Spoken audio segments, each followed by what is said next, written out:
This is Three Beards Media. Real talk, no filters, no scripts. From sports to culture, we say what others won't. Turn it up, lock in, because it all starts right now. Live from the AKC Andrew Downs Studios and powered by Revelton Distilling Company. Me and Jake running down the street with a handful of comic books, kicking ass and banging chicks and drinking booze. No, not and me. smoking Not weed. me. I'm married. Yeah, well, I'm married. Jake. Can't do that. Yeah. Off panel, off topic with Jake and Tyler.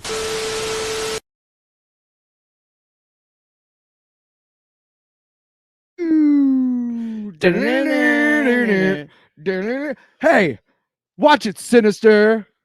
I know the perfect angle to bounce on it. So we're dorks. Don't clip that. The people that know, they know. If you know ball, you know what I'm talking about. So we decided that we were the Eurotrash version of Cyclops. Together, we are one. Yeah, we are from Sweden. Watch what you say, Magneto. So, okay, do you think he uses his whole, or is it just a index finger? I just think, okay. I think he's so. Yeah, it's double? first two. Double tap? Because in Rivals, Yeah. when he's running, he's Yeah. looking like this. I always joke, he's like, "Don't make me do this," but he's running like this the whole time. So I feel like he's pushing with his middle finger. By the way, if you're listening to this show, fuck you. Apparently, Like, what the fucking ass? we're wearing Cyclops sunglasses.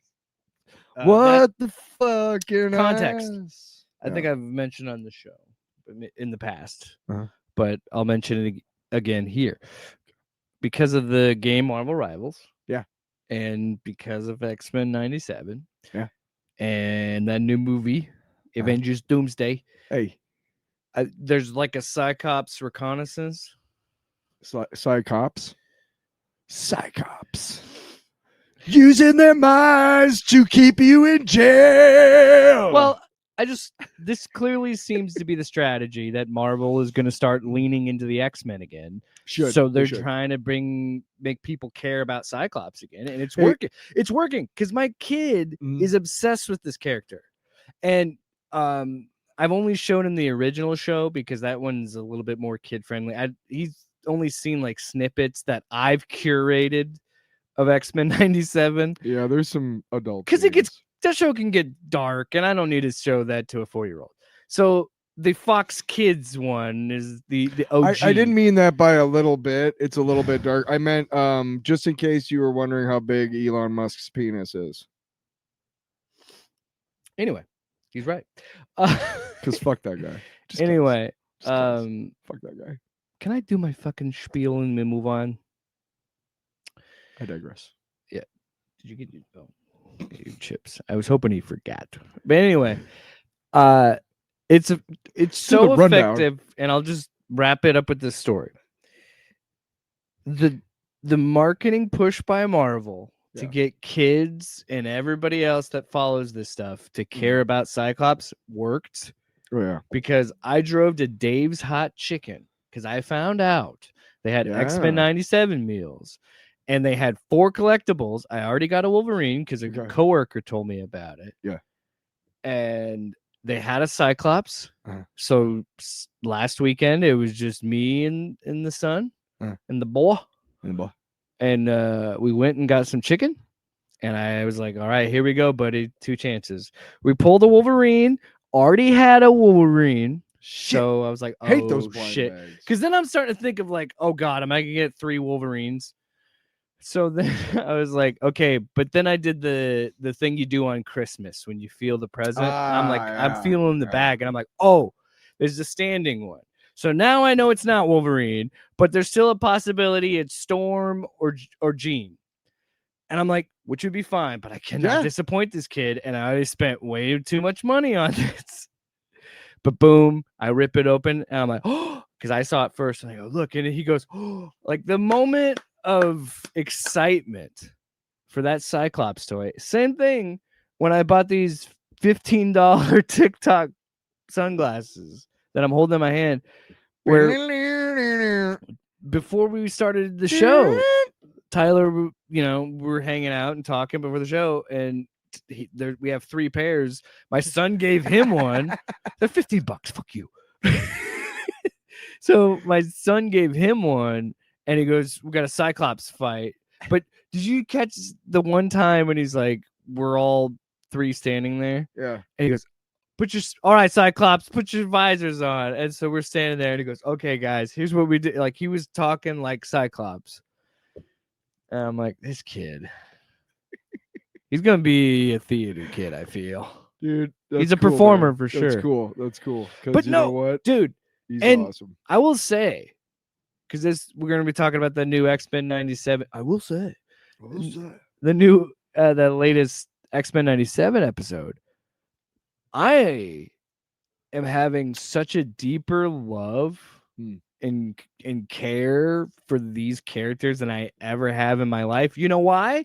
Because we didn't realize how shitty those Fox movies are until we get served shit like X-Men 97. I did, because I grew up with the books.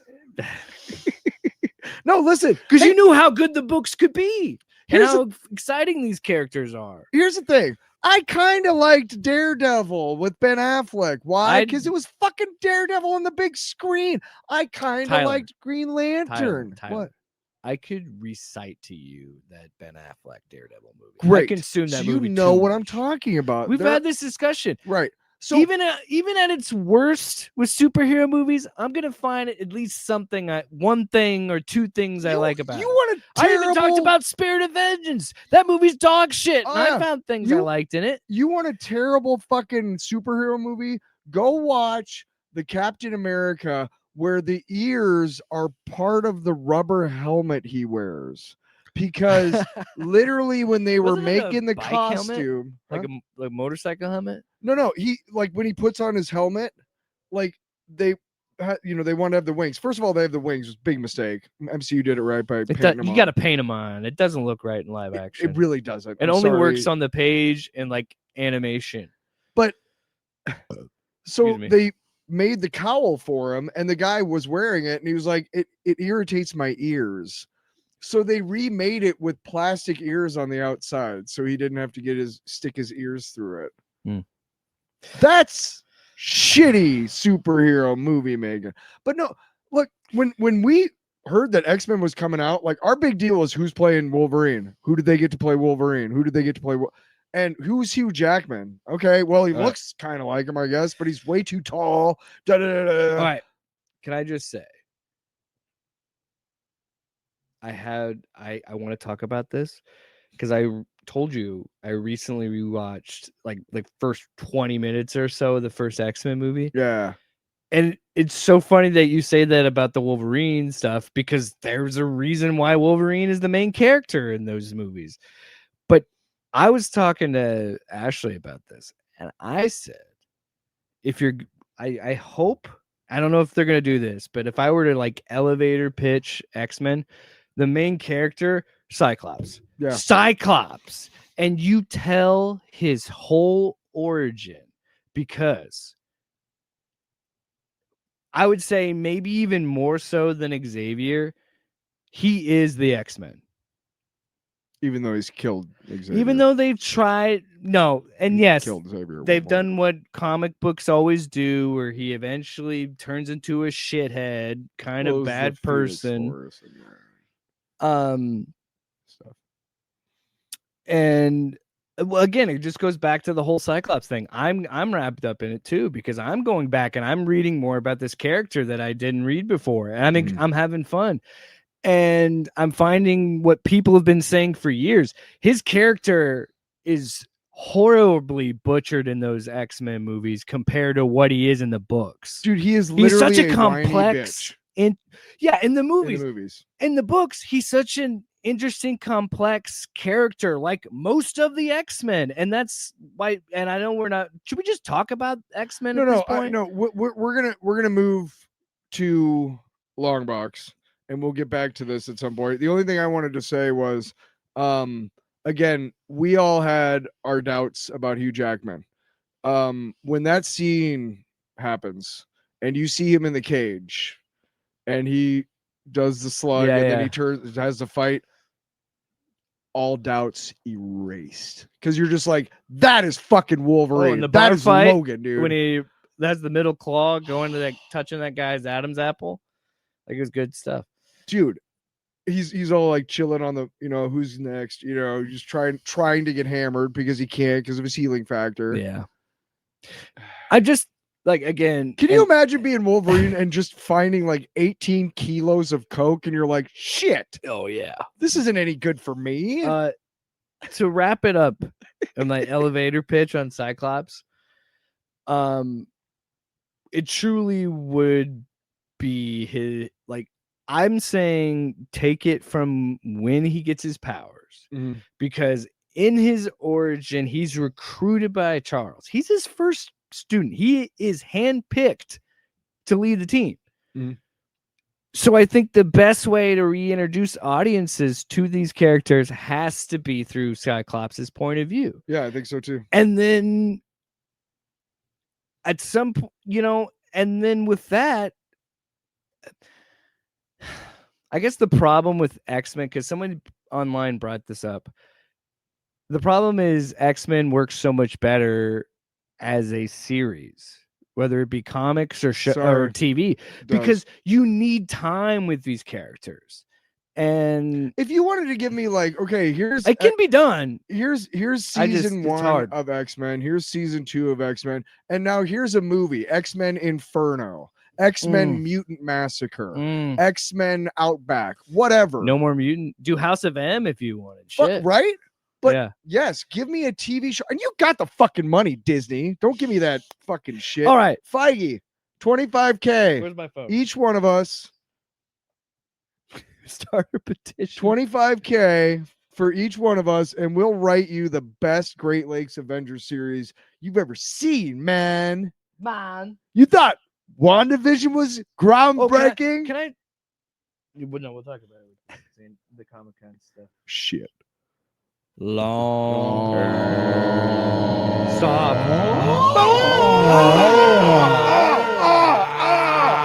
It's a long box. What was that all about? I'm committed to my new shoes. By the way, you put your feet down. My fucking new shoes, dude. Thanks for joining us live if you're here with us live.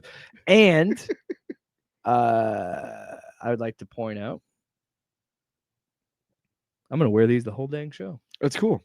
I don't think I will, because it hurts my nose. New Amazing T-Bird album coming out August 26th. Oh. Hey. I was on Hawkeye Hangover this past week. All right. And Bill and I decided, hey, we have our own podcast. If we're not promoting our own shit, what are we fucking doing, dude? That's right, brother. Anyway, brother. Long box. Who wants to start? I just forget to promote my stuff. When I do, I probably remember more than you, but when I do remember, I go, I don't want to fucking do that shit.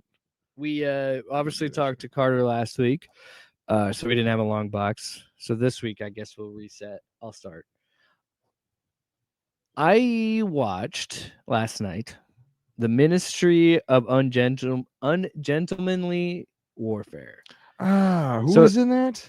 Henry Cavill, Alan Richardson. Yeah. Okay. Was it good? The main dude from Crazy Rich Asians. I can't remember. You can't remember if it was good? Oh. Yeah. But I think it's that guy. I've seen him in other stuff. I just can't remember. But no. It was a Guy Ritchie movie. Oh, cool. Inspired by actual operatives. So this is in World War II. Oh, by the way, don't spoil anything for me. I want to see it. Oh, I won't. I'm not going to. But I want to point out, like most historically based movies, this is very much a historical fiction, studio action comedy movie. Sure. So, yeah, it's not very like the names are the same, and some things probably did happen, but it's very Hollywood. I just want you to know that, and you probably know. Do you remember the movie Argo with Ben Affleck? Oh yeah, that was super. Yeah, the guy who actually ran the operation was Hispanic, not a white dude. Yeah. Also, the Canadians had way more to do with it than the movie. Braveheart is one of the most historically accurate. You know that princess that he has like she was like 5 at the time. What? And so that didn't happen. Anyway. Also, Robert the Bruce, if you know anything about Scottish history, Robert the Bruce is a very revered name and figure in Scottish history. Why? Because he united the fucking country. Fuck. What did you do, dude? What did you do, dude? Wow. I'm still working on the cosplay idea where I do Macho Man, or I'm thinking, should it be Macho Man Scott Summers, or should it be Scott Cyclops Summers or something like that? Because it was Randy Macho Man Summer. I don't know. Scott Cyclops Summers. Man, how about Randy Cyclops Macho Man Savage Summers? No, I got it. I am Cyclops. Should be like Cyclops Macho Man Savage. Why wouldn't I just Macho Cyclops? It was right there. Cyclops Macho Man. Look, we have a live. I see live people. We have a live comments. You say just Cyclops. I'm saying Cyclops Macho Man Savage should be the Macho full. Cyclops. Macho Cyclops. Okay, so in the comments, vote which one you like better. Do you like A, Macho Cyclops, or B, Cyclops Macho Man Savage? Because I think every really cool mashup should have a ridiculous name. No comments. Great. You guys are. Come on! Can I tell you a little story about me? Dude, we got a bunch of comments. They're all middle fingers. Wow. Oh, okay. Get to your goddamn long box. Sometimes you take a negative and you make it a positive. All right. We got a lot of comments. On the verge of a They're not positive. Oh. This movie. Wow, did you die? Yeah, because I'm just like, I still haven't talked about this. So it's a very entertaining movie. A couple of things. I was watching it with my wife, and the first thing that happens, like the title card pops up. Like something I'm not gonna spoil it. Well, it's not spoiling. It's the first scene of the movie. He kills a guy. That's all I'll say. This character kills a guy, and he slits his throat. It's a title card. And I literally looked at my wife and went, in case you forgot, Guy Ritchie made this. Like, it's very much Guy Ritchie. Look, but and I'm saying that as someone who likes his movies, dude. Look, and I enjoyed this movie. Whatever you want to say, like, yeah, they were kind of a period in the '90s where it was like all of these different. There were a lot of copycat, like. There was a lot of those crime, like Tarantino, Guy Ritchie style movies. And whether you like it or not, Lock, Stock, and Two Smoking Barrels and Banger. Snatch is fucking incredible. Two fucking amazing movies. Did you ever see Rock and Rolla? Yeah, I enjoyed that. Did you ever see Layer Cake with Daniel Craig? That's Matthew Vaughn. But he produced it. Guy Ritchie produced it. Layer Cake is fucking so underrated, dude. Layer Cake has the best ending ever. Best ending ever. Yeah. And the best part, there's like 3 of them. What? The DVD I saw, they had 3 alternate endings. I was gonna say I've only seen the one ending. The one is the best in the movie. That should be the ending to all these movies. But no, I seriously though, because I knew you were gonna bring up Snatch. Sorry, go ahead. And Snatch still holds up. That's his best movie. Patty Wink and Blue Eyes. Fucking Brad Pitt. Who told him, Tommy? It's the Germans. Is it German? It's the German. How long with those sausage? 2 minutes, Turkish. Also, what I love about this movie too is very Guy Ritchie, also very British. Like a lot of dry British dialogue. And if you're into it, and also a lot of violence. And I'll be honest, it's great for Nazi murder, and that always gets a plus from me. Well, I was thinking about it when I was watching it. It's kind of funny because there are some figures in this movie that are meant to be a villain and intimidating that are Nazis, but when this team is fighting the Nazis, they're horribly inept. It's cartoonish because they're just fucking slaughtering waves at them. And I'm like, I appreciate the movie going that extra length to be like, we're not even gonna bother making this a formidable threat. These guys are just gonna mow them down because fuck Nazis. And big thumbs up for that. It's a very entertaining movie. If you like Guy Ritchie movies, you're gonna like this movie. I think all the performances are great. Henry Cavill's kind of chews the scenery a little bit. So does Alan Richardson. Dude, Alan Richardson is hilarious in this movie, and I'm glad he got to like flex his comedic chops again because he was hysterical. Dude, in Blue Mountain State. You want to see a good Henry Cavill performance? Don't watch any of the Snyderverse shit at all. I'm serious. Am I right? He's arguably the best thing about it. He's doing what he can. I'm saying the writing does him no favors.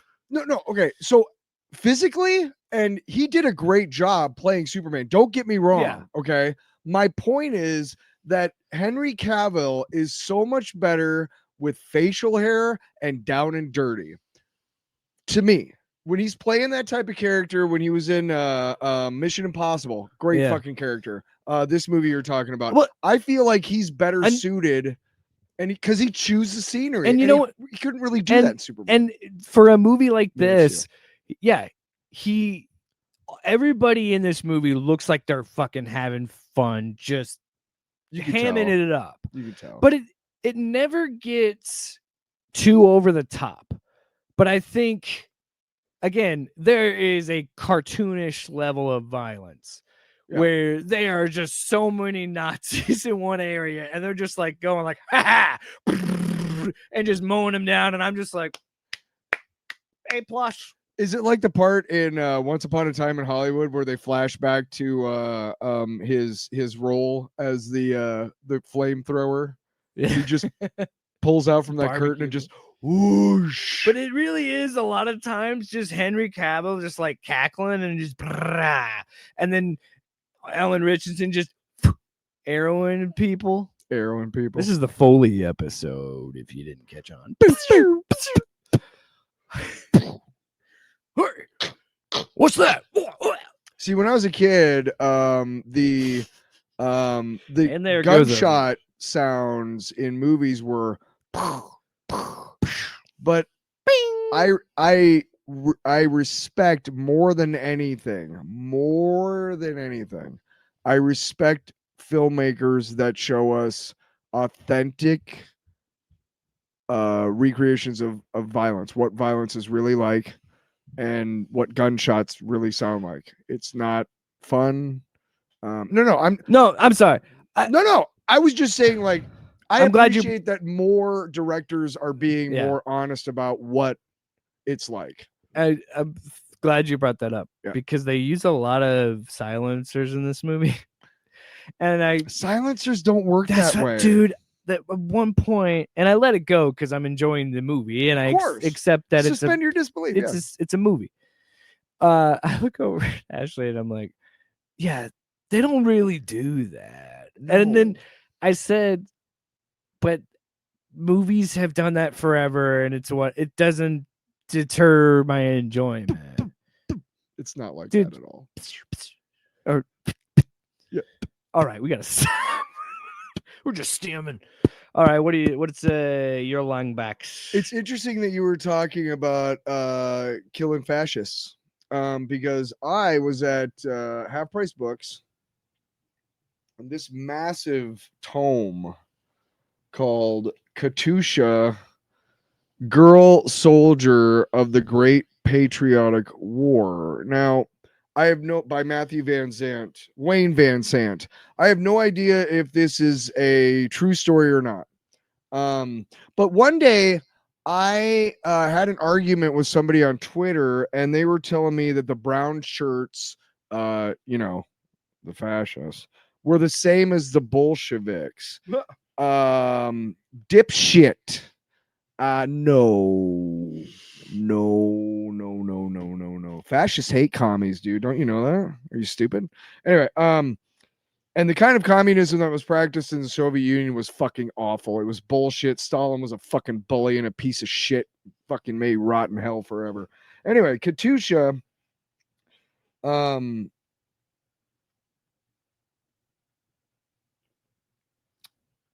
there's it's a book about this 17-year-old girl in Ukraine who, the day after her graduation, the World War II starts.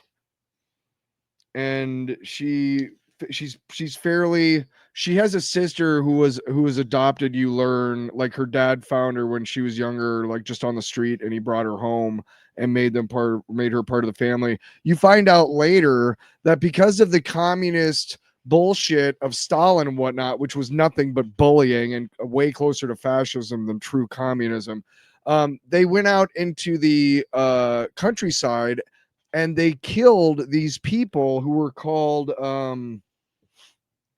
I can't remember what it was, but they killed these people who had more than other farmers, okay, but not much more. Okay, so like they go into town and they kill all the middle class people, and then they leave the poor people alone. But what happened was her mom got killed by this Soviet piece of shit, or her dad gets shot. Then they take everything, all the food, everything. They have nothing left. Her mom, her older sister dies. So to keep them alive, her mom feeds her and her other sister their flesh, her sister's flesh. When her younger sister dies, they keep doing it. Her mom eventually hangs herself. She tries to keep alive off her mother's flesh. That's when this dad finds her. And throughout the book, you know nothing about this until the very end, when they're in this compound with all these other Soviet soldiers. And this one guy is like, yeah, well, the Kaveks were da-da-da. And she stands up. She's like, motherfucker. All right. And she tells everybody how she came to be. There's another part in here where these Nazis, they come upon a family, and it is a pregnant wife, a husband, and an older person. They torture and murder all of them. Wow. And then they cut out the woman's baby and stuff the cat into her stomach. And the person who finds these people murders the fuck out of them, as she should. Because there's shit that happens in war that people think nobody will ever find out about, and it spoils and blah, blah, blah, blah, blah. We're in war, so we can do this type of stuff. You're still fucking human. And the thing about this book is not only how honest and brutal it is about what the Soviets had to go through during their fight against fascism, but also it's about being human, maintaining your humanity. She maintains her humanity throughout this war and all of this awful shit that she sees, but not a lot of people did. A lot of people tossed their humanity away like so much garbage as soon as the bombs started falling. And they were like, I am going to take advantage of everything and be the worst human being I can because it's wartime. Anything goes. Right? Mm-hmm. And it's also talking about how the Soviets, like, she's Ukrainian. They don't consider themselves Russian. They're Ukraine, right? Mm-hmm. And so when they win the war, she becomes a tank commander. They finally start making her way back home. She has to go back to Ukraine, which has now been annexed by the Soviet Union. So she's got to deal with that shit. And again, like the Soviet, there's so many times where like, they had this thing about scorched earth. So as the Nazis advanced, the NKVD, which was the name for the KGB, they would mine all the buildings in a place and not tell the people that were still living there. So that when the Nazis came and started going in the buildings, they would blow up the Nazi and the people who lived there. And then there would be nothing left for shelter for these people during the winter. So then all these people who lived there died so that you could get a bunch of fat. You see what I'm saying? These are the kinds of decisions that are being made right now in your fucking White House. In your White House. These are the kinds of decisions that motherfuckers with money who will never have to send their kid to war, who will never have to deal with the pain of seeing what war is really like or being in a place that is being actively fucking bombed. This is why I am the way I am, because I know history. And I know that generally when you have a lot of power in a small grouping, that's bad. And that is what is happening in our country right now. The point of all this is to say that it's a great book. It's very well researched. All of the tanks are incredibly accurate, the uniforms and everything. She does eventually make it through the war. And she has kids and grandkids, and they show her at the end, and she's just doing her thing, and she's got all these medals and stuff. And everybody that she cared about, her sister that I talked about, she gets killed. They are in different tanks at one point, and she gets just blown up in her tank.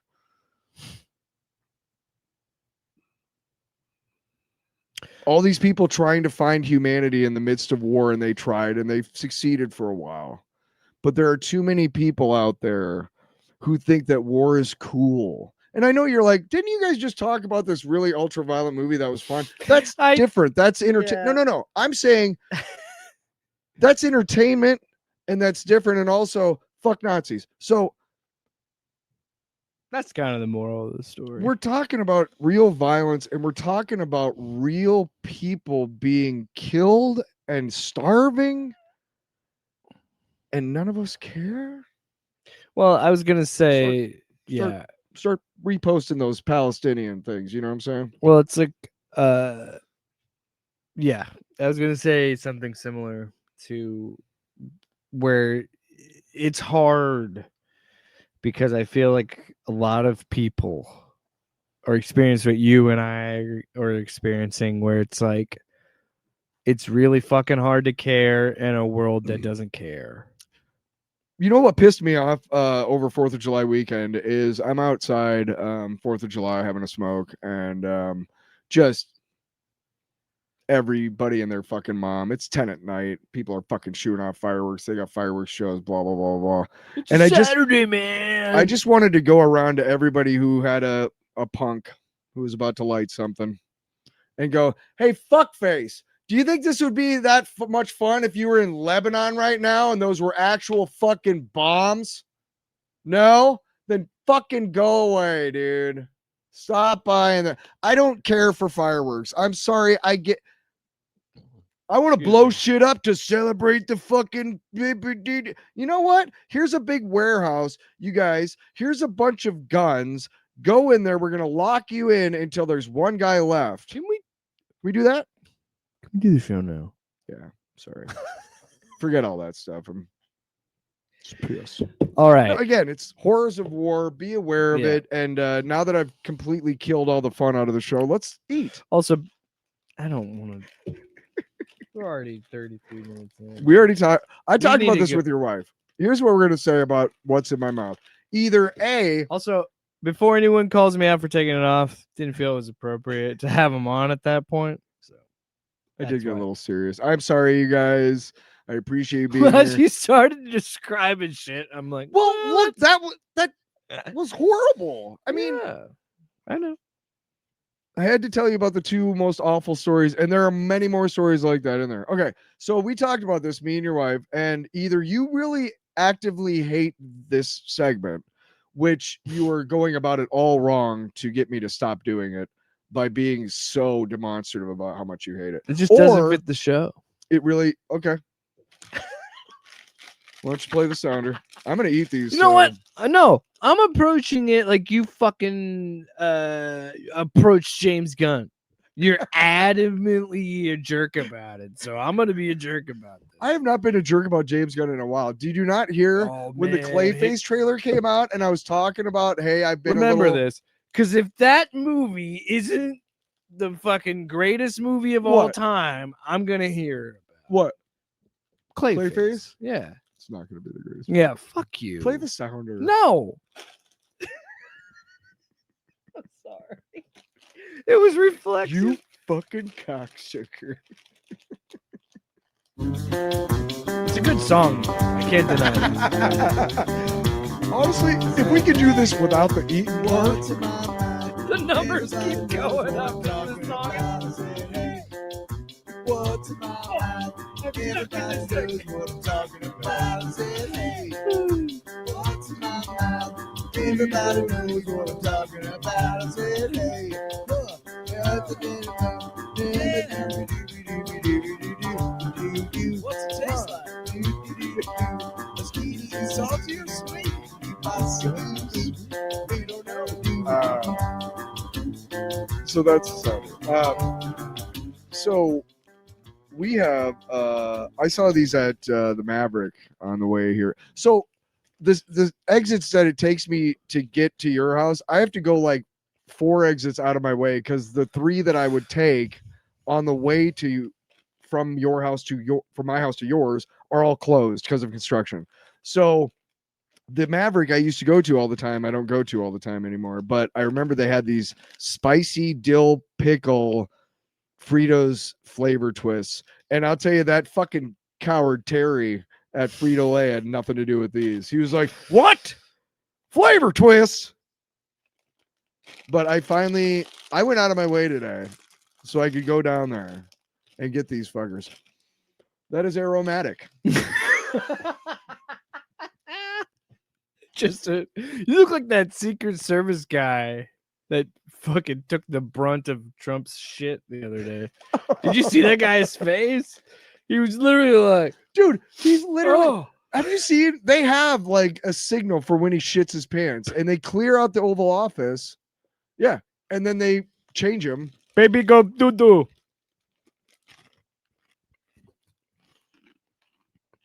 Did I really just say baby go doo-doo? Yeah. Okay. Make sure I said that.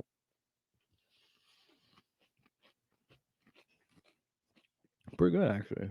I fucking love these right in there. They're pretty good. Do those for the end of the show. I think. Oh, you gotta turn it back up. Oh, fuck. I'll eat your ass. Do one more for me. 2 in a row. Oh, no! Oh my God! No! No! I can't believe we got that live. This fucker won't shut up.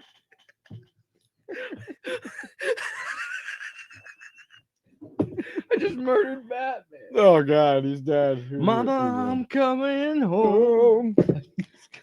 Tears in heaven. Also, let me make it clear that I'm not trying to make fun of incontinence. I'm trying to make fun, or I'm trying to point out that that shouldn't be the leader of the free world. Anyway,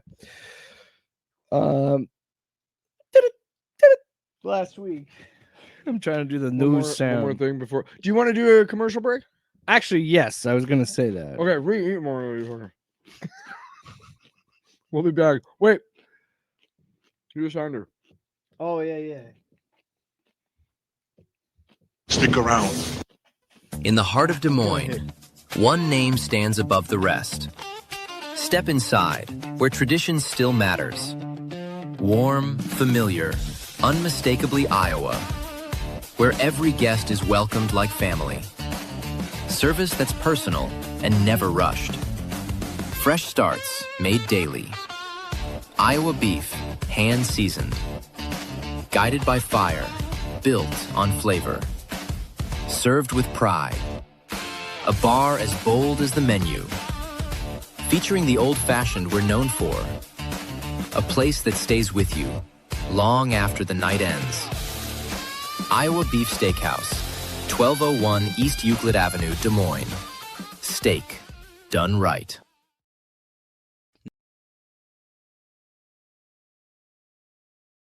Not every animal gets a fair shot. But that's exactly what Animal Lifeline of Iowa is here to change. Since 1986, they've been stepping in for the ones who need it most. Injured, abused, orphaned, and special needs cats and dogs across Iowa. This isn't just a shelter, it's a lifeline. As Central Iowa's only no-kill shelter dedicated to special needs animals, they provide life-saving care, rehabilitation, and the opportunity for every animal to find a forever home, no matter how long it takes. But here's the deal. They can only save as many lives as the community supports. So get involved. Donate online. Hit up the Animal Lifeline thrift store, where every purchase fuels their mission. Or, better yet, find your next best friend and adopt. Because every tail wag, every purr, starts with someone like you. Animal Lifeline of Iowa, where we provide much-needed TLC and a safe space until they find their home. Trying to finish that before we came back. Oh, we're back. God, I don't even have it in the right ear. All right. We got some news. We got some news. There was some SDCC stuff this week. San Diego Comic-Con. Comic-Con. Are you looking? Maybe I forgot that I wrote "fuck off" when you put "what's in my mouth" in the Word doc, in the Google Doc. All right, fuck off. so some of the big, you already know the news. Oh, dude, but let's talk about it. Let's talk about Ghost Rider. Okay, so publicly, he's said he was interested. This is the character he wanted to play. Yes, and then based on what Feige said, it wasn't until he worked with Sean Levy, who's supposed to direct this Ghost Rider movie, that he had conversations with Kevin where he's like, let's stop talking and start doing. Like, let's do this.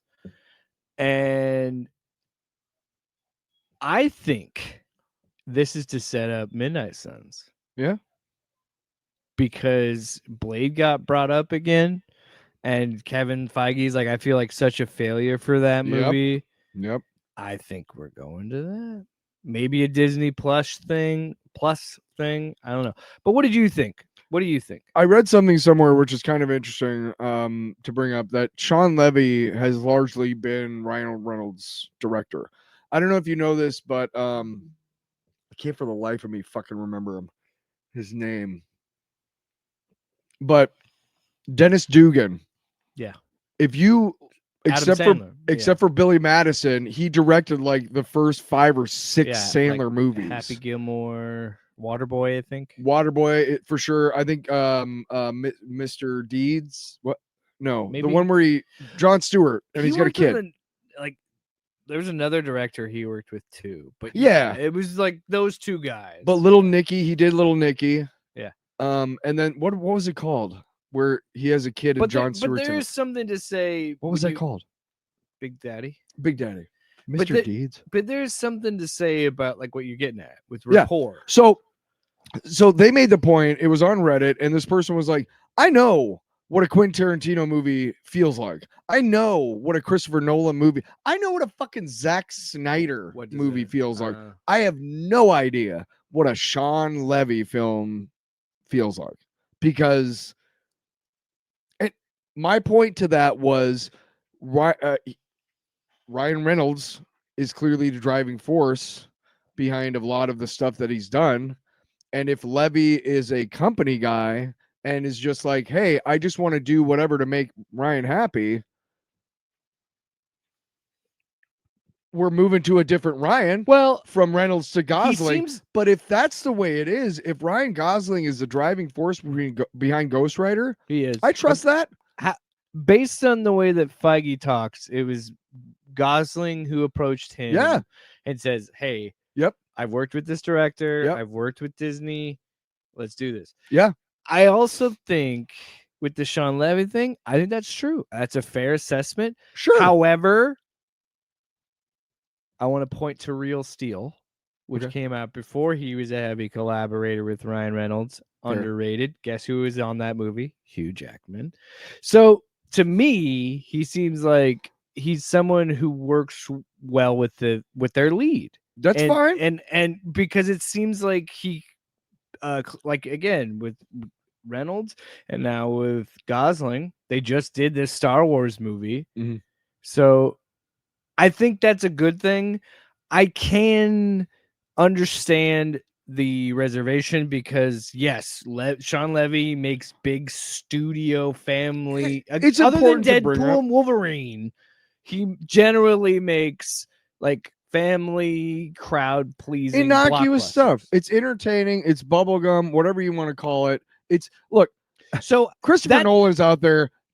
James Cameron back in the day, but they're all trying to reinvent the wheel. But that's why I can see having reservations there, and I think I kind of have them too, because we've seen what a big budget studio Ghost Rider looked like, and I know that again, you and I have talked about this. We can find things we love, but those weren't good movies. No, and they have to lean into him being a monster. Yes, and stick him with the Midnight Sun stuff and stay in Supernatural. And they've already established we've got cosmic, we've got street level, we've got country stuff with like Cap and like espionage.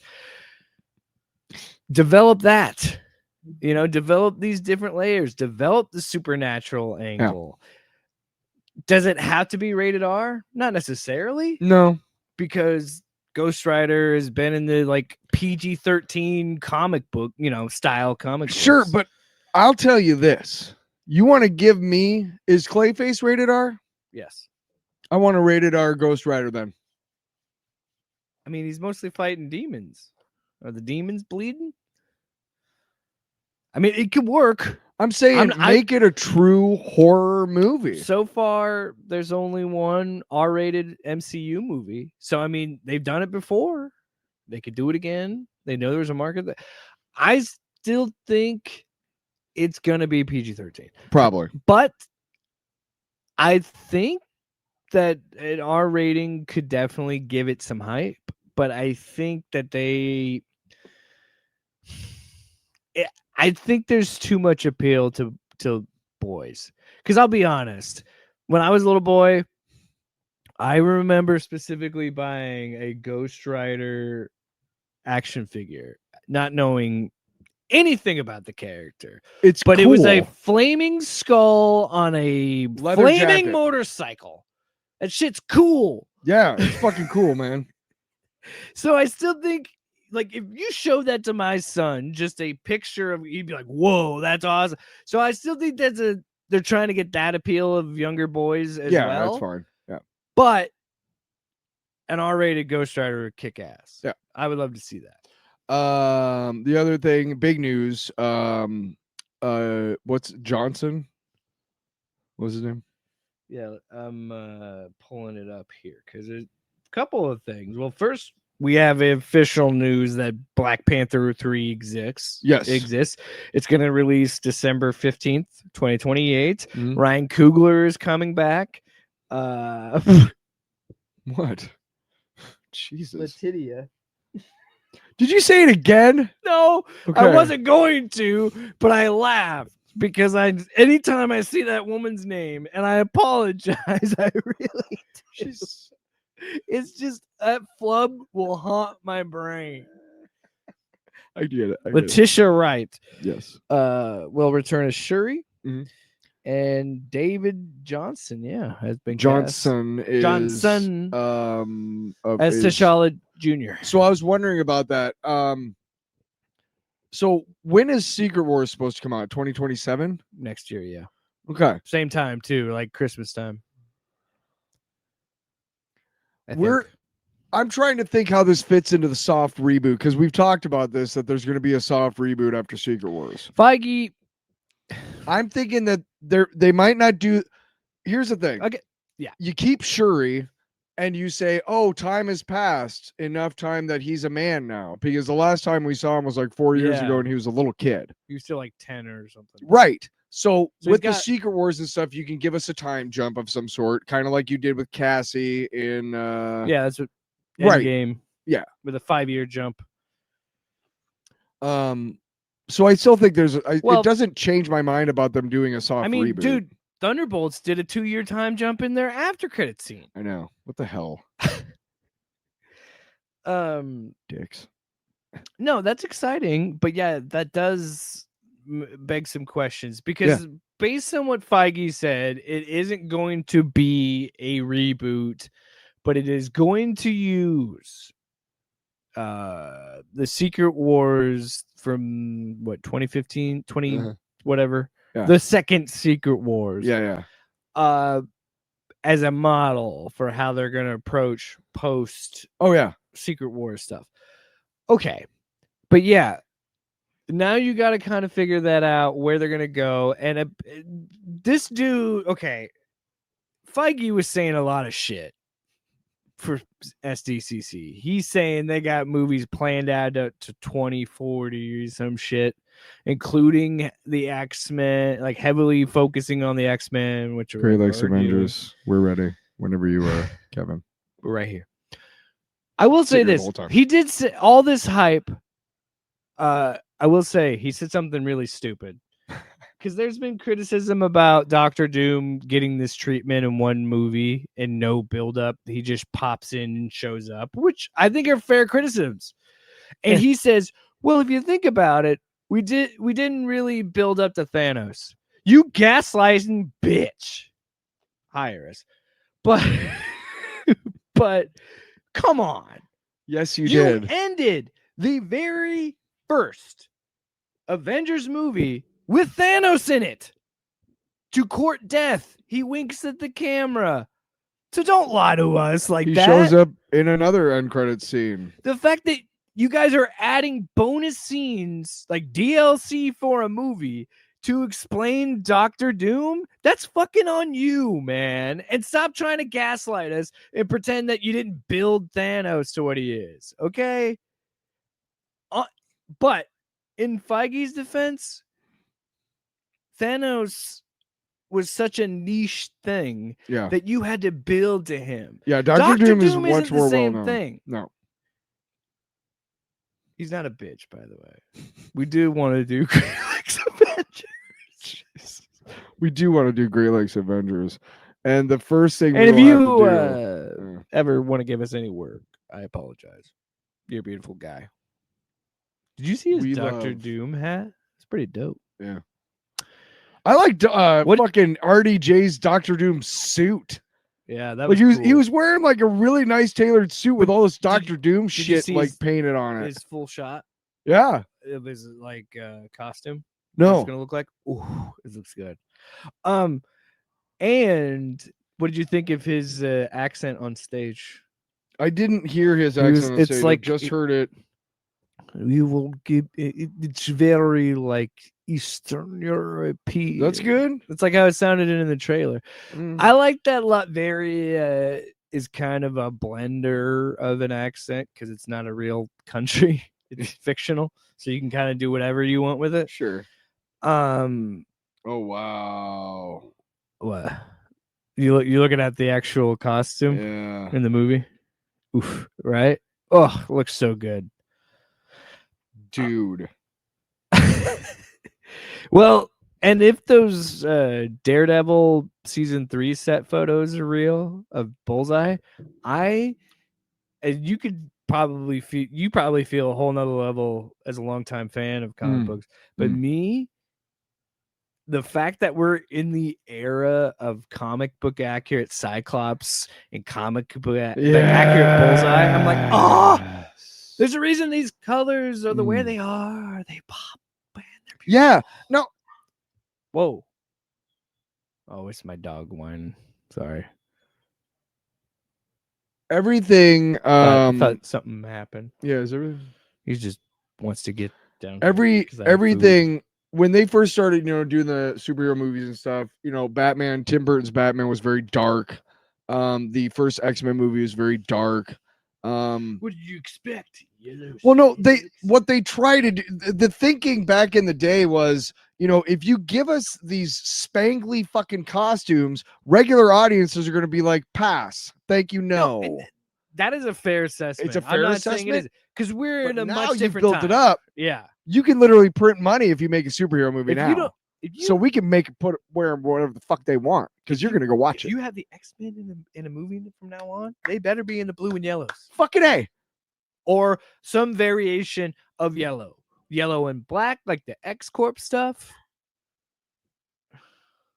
It's just he wants down here. Oh, that's fine. If he's just whining at the top. No, I just and my wife is probably with my kid putting him to bed. Anyway. Also, this wasn't at SDCC. Also think that Marvel's holding back.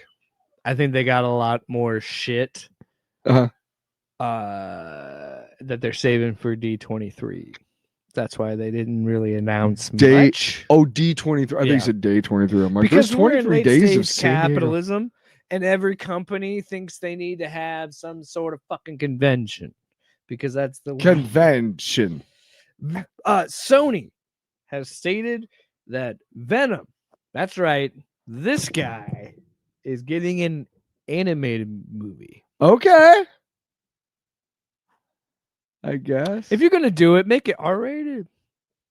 Like you said with Ghost Rider, do it for him. You've been teasing this. Just do it. By the way, speaking of Venom, I did pick up the first of the new round of What Ifs books yesterday that actually I gave a shit about. The Venom Thor one that I read that you gave me was so stupid. stupid. No, we'll review this next week, but this was actually really good. What if Kraven survived? What if he survived his last hunt? Mm. It's actually really good. I'm surprised because up till now, and we'll talk about it next week. Yeah, because I haven't had a chance to read it. Before we move on, to X-Men, you should stick around. We should probably take a quick break. Yep. Buying or selling a home is one of the biggest decisions you'll ever make. That's why choosing the right real estate team matters. The Jenny Farrell team with RE/MAX Concepts has been helping families across the Des Moines metro find the right home since 1998. Born and raised right here in the community, Jenny understands the neighborhoods, the market, and what truly makes a house feel like home. Whether you're buying your first home, upgrading your space, or preparing to sell, the Jenny Farrell team provides expert guidance every step of the way, from market analysis and listings to negotiations and closing. Their consultative approach means you'll feel confident, informed, and supported throughout the entire process. Jenny Farrell team, RE/MAX Concepts. Call or text 515-779-7500. Visit jenniferfarrell.remax.com. Experience you can trust. Results you can move into.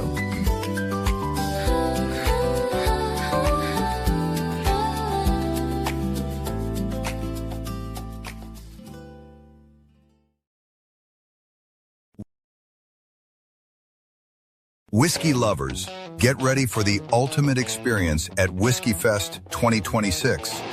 From exclusive tastings and live music to unforgettable networking and premium pours, this is the can't-miss whiskey event of the year.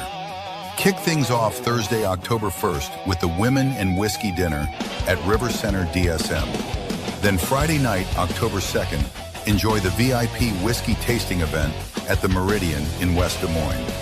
The celebration wraps up Saturday, October 3rd with the whiskey tasting main event featuring incredible brands, bold flavors, VIP early entry, and more.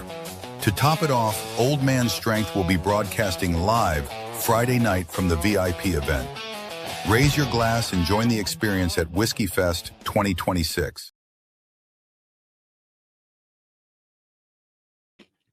We're back. I'm eating.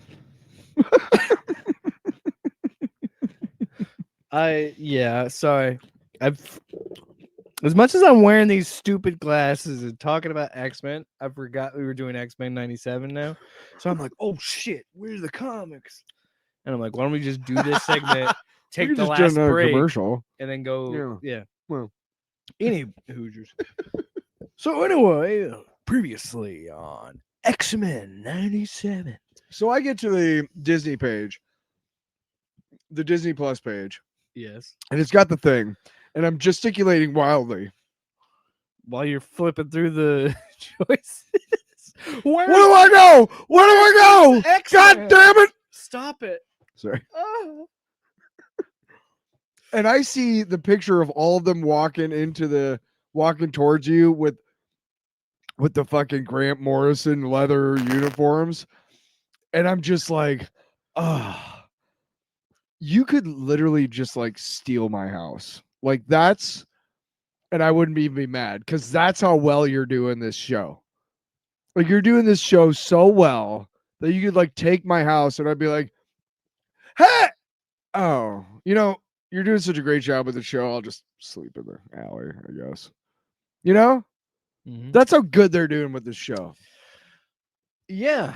I have no idea why I said any of that. Well, like tying it back to earlier, when I said I feel an emotional depth with these characters that I never felt before, it 100% is because of this show. Like I am more invested, and it's, again, this is all you need to do. It's just tell good stories. Yeah. And people will want to read your shit. Cause now I'm first thing I did, cause I've had Comixology Unlimited forever. I started looking up X-Men books that were there that I could just read, with this subscription, just read it. And, but also because I want to know more about this, because my kid's interested in it. And so, and once an episode, there is something that hits an emotional chord in me that I was like, holy shit, what have I been missing out on with these characters? Because like the speech. I'm so glad we're getting a comic accurate fucking Nightcrawler. Don't get me wrong. And Alan Cumming is going to get his second shot with him. That's fine. But the Nightcrawler they gave us in X-Men 2 was not comic accurate. Okay. He did have very deep faith. I mean, I guess I don't know why they had to have the whole, hey, he's tattooed all over. I don't know why they did go that way, but okay. Yeah. He was good, but I'm just glad that we're getting a chance to see because one thing about Kurt Wagner that everybody loves, even his villains, even his enemies, he is above and beyond. Like he says, I don't believe anybody is above redemption, mercy.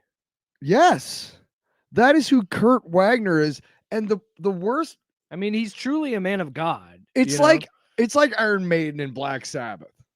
Okay, Iron Maiden and Black Sabbath are both like, you talk to the guys in the bands, you read the lyrics, they're very religious. A lot of them were brought up in religious households. They mention God a lot, and not, hey, screw you, God. It's, hey, God's awesome. But their image was satanic. Now, if Nightcrawler was trying to sell rock albums, he's set. He's set.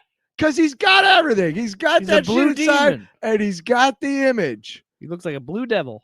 But he's not trying to sell rock albums. He's trying to live a life as admittedly something that most people would be afraid of when they first see. But once you get to know him, we talked about it earlier. It's hard. Pride of the X-Men? Well, that's what I was gonna say. If you're a fan of Nightcrawler, this is his episode. So, well, Colossus too, because Colossus and Nightcrawler have such a deep friendship in the comics. I mean, everybody loves Kurt, but Colossus and Nightcrawler especially. And it's nice to see we're getting again an accurate. I mean, what they did with him in Deadpool is fine. But like to get a comic book accurate Colossus as well and have them interact like they do in the comics. Like you're talking like we're going to jump around, but the moment God, this is so good. So what I was talking about when I texted you when I finished the episode, I texted you about it because I was like, it kind of hit me at a strange time where I was not in the best place. And I was like, whoa, Nightcrawler speaking directly to me right now. Mm-hmm. But how he brings mercy on his half-brother, Creed, who's the son of Sabretooth and Mystique. I'm doing the hand gestures now. When he just it's such the fuck, but it's just such beautiful writing to have Nightcrawler, have Kurt, just him deliver the most human monologue and say like what you and I talk about, what a lot of sane, logical people say. We are not that different. Yes. And we are, and those differences are beautiful. But what Kurt is just saying here is like, you don't hate me, you don't hate them, you hate your parent. You hate what those people did to you. Which all sorts of bigotry goes back to that. I'll say this: nobody ever comes out of the womb bigoted. It just doesn't happen. It has to be a taught trait. Exactly. So to all of you, not you, because if you're watching this, you're not, I'm assuming, because we talk shit about you a lot if you do watch. But to all you racist, bigoted, MAGA, fucking whatever dipshits, fucking young kids, young men who are watching way too much, whatever the fuck, on YouTube and worship Elon for some reason. Get your point.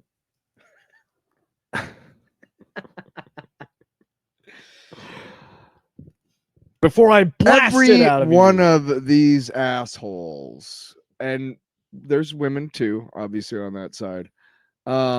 Every one of you just hates your parents. And you've decided because your parents were shitty to you. Again, I'm not doing this to you because you're probably not watching. Your parents were shitty to you, so the rest of us have to suffer. That's what I've been saying. Fuck that noise. Honestly, that's the biggest thing. A lot of these fucking losers are making it my problem. Stop making your daddy issues or whatever my problem. Yeah. When you put up these data centers that ruin, but we're getting off topic. But yeah, fuck data also, centers. I gotta give it to this show not being fucking subtle at all, and I appreciate it when the anti-mutant people have the very clear Nazi cross on their fucking hats. I love that. That's hilarious. Yeah. And the thing that makes X-Men so good, right? Exodus is a piece of shit. Yep. But it's you see where they're coming from when they're like, he is degrading our race. He is saying we don't deserve to exist. But even then, Kurt is like, we are not to judge that. It's like, that is what Charles Xavier's message. We're gonna call him Charles Xavier, Jack. But that's exactly what Charles always tries to preach, right? Despite all of their hate, we're not ones to take their lives. We don't get to make that decision. No. Even though they're thugs and stormtroopers have no problem taking our lives if we use our constitutional right to protest or to protect a woman who's getting beat up by a bunch of dudes, or just to not do anything and try to back away and get blown away by a fucking pussy. Speaking of getting blown away by a pussy, Exodus. Oh, dude, what Nightcrawler does eventually? Yeah. Hold on, we'll get there because that's great too. We'll get that whole sequence when Colossus is about to pass judgment, and he has a moment of hesitation. And that's when X is like, well, fuck it, I'm going to blast him, and then I'm going to kill this guy next. Which eventually we learn that Colossus would have found him guilty because he tells... Colossus says, he goes, you didn't convince me. No. Because he's still hurt. He's still dealing with the loss of his sister. Which is crazy. I don't like that. They brought Gambit back. Well, they did. Like, yeah, you knew that was gonna happen. I'm just saying, Ileana is. Oh no, I think the best part of the New Mutants was Anya Taylor-Joy as Ileana. Let's be honest. Yeah, because she's great. Yeah, she's a good actress. Also, she looked exactly like the comics. Like, oh, this. How did you find somebody who looks like a drawing? She's always come out and said, she's like, I don't understand why people think I'm beautiful. Because she has said before, she looks in the mirror and she's like, I think I look weird. Like my eyes are too far apart. And I'm like, the reason why you're beautiful is because of the way you carry yourself, but also I really thought you were gonna do the One Direction song. You don't know you're beautiful. Oh, I don't even know that. No, but she's unique. Her facial features are unique. And no, they don't maybe see a lot of those like that, but that's what makes her so unique and so beautiful, is that it's like, wow, you don't see that every day. But yeah, I just think I read that after Queen's Gambit became big. Oh. And she was saying, like, I don't understand why I keep getting offers to model and shit. And I'm like, okay. I don't know why. X-Men 97. Anyway. So in the scrum, let's talk about the end. Exodus blasts Colossus because he's like, fuck you. In that scrum, Graydon Creed gets a gun. There's a whole Exodus fights Nightcrawler because Nightcrawler hits him to stop attacking Colossus. So they fight. Right. And in that fight, there's chaos because Rogue and Bishop takes down the Beacon with Polaris. So now they can use their powers. So they're all fighting. And then Creed gets a gun. At one point, somebody throws a sword at Creed and fucking Kurt goes and bamps him out of the way. Yeah. My favorite part, Creed uses the distraction to kill Exodus. The part where he has him with his tail and his arm and he goes, yield. Yeah. Just pretty much being like, I don't want to, but I will. Mm-hmm. And that's when Creed shoots Exodus.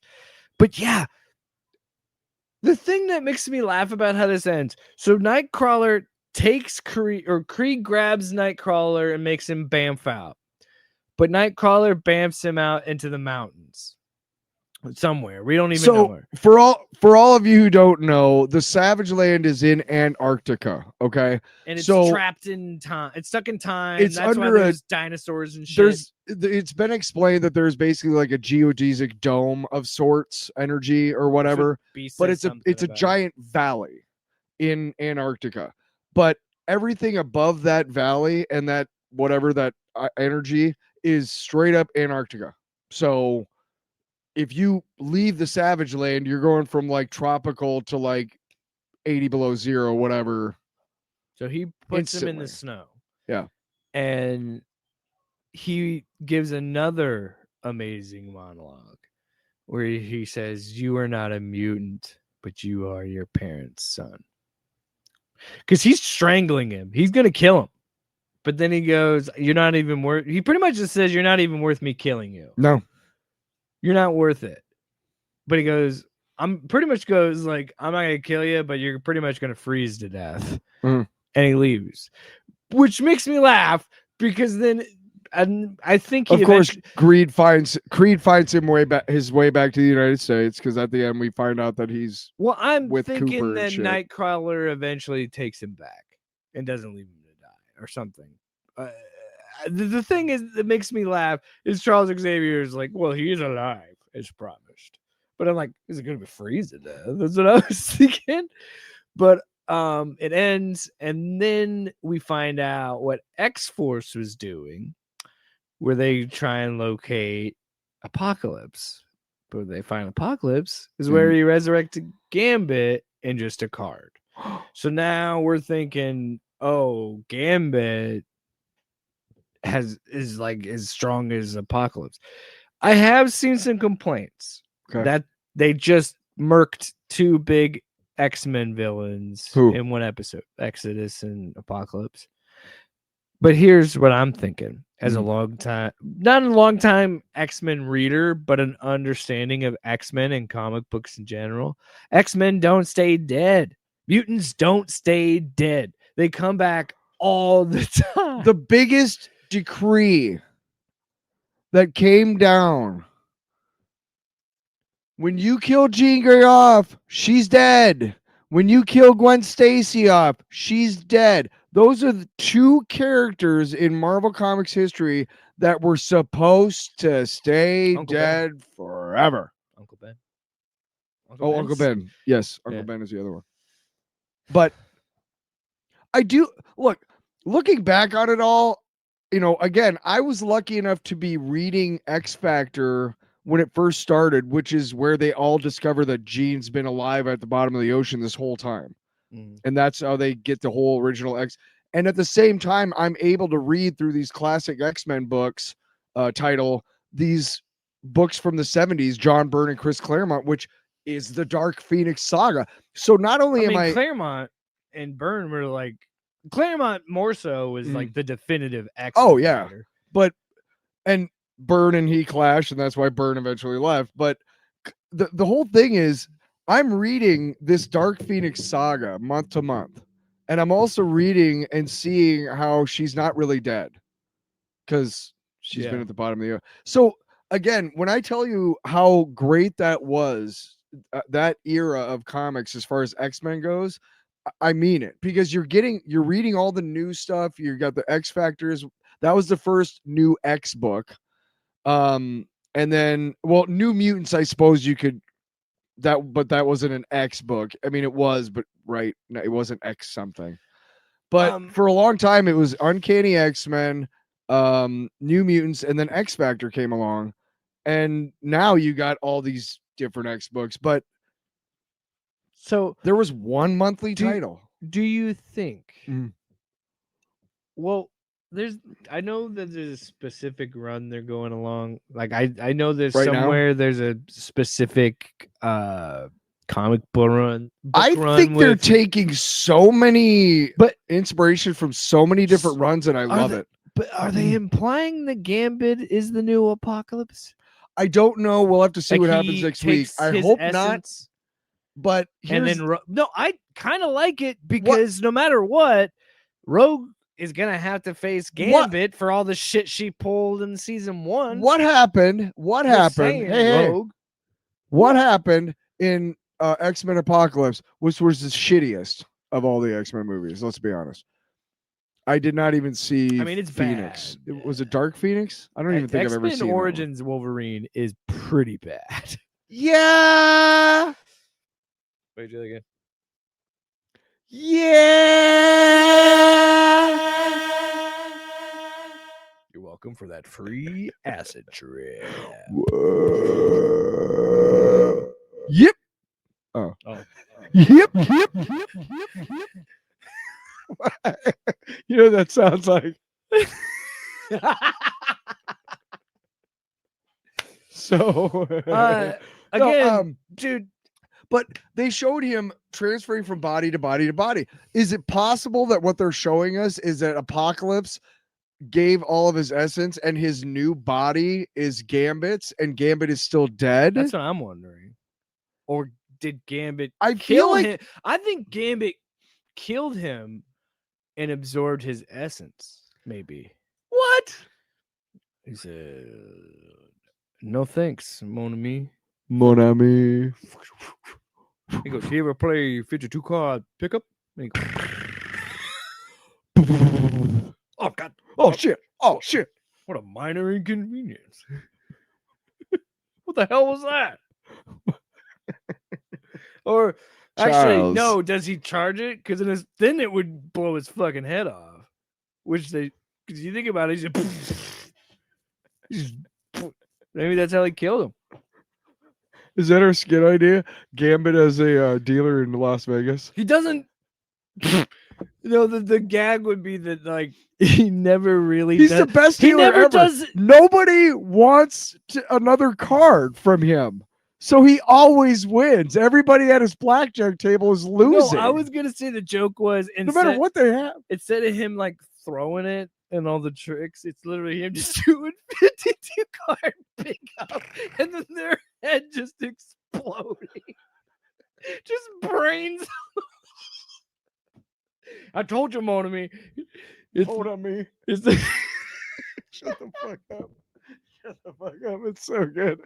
Mon ami. you know, he throws it out and he goes, jambalaya. And it just He's Cajun. Jambalaya. oh yeah.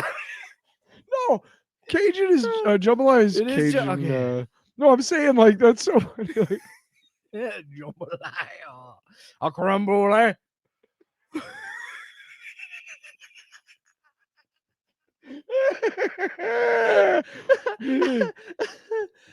Launch all train.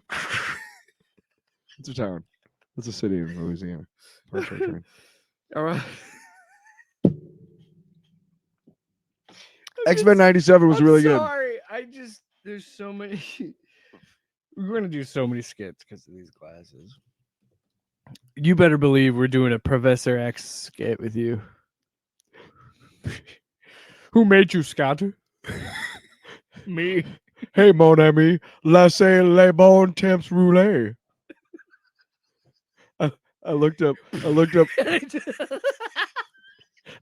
famous Cajun sayings. That one's let the good times roll. Fado do. Go to sleep. Fado no. Ça c'est bon. That is good. Can you guys tell that I know languages?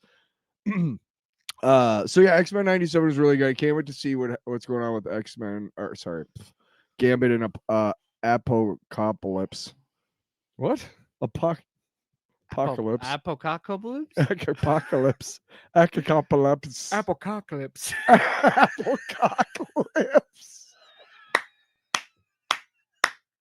Play the thing. We'll be back.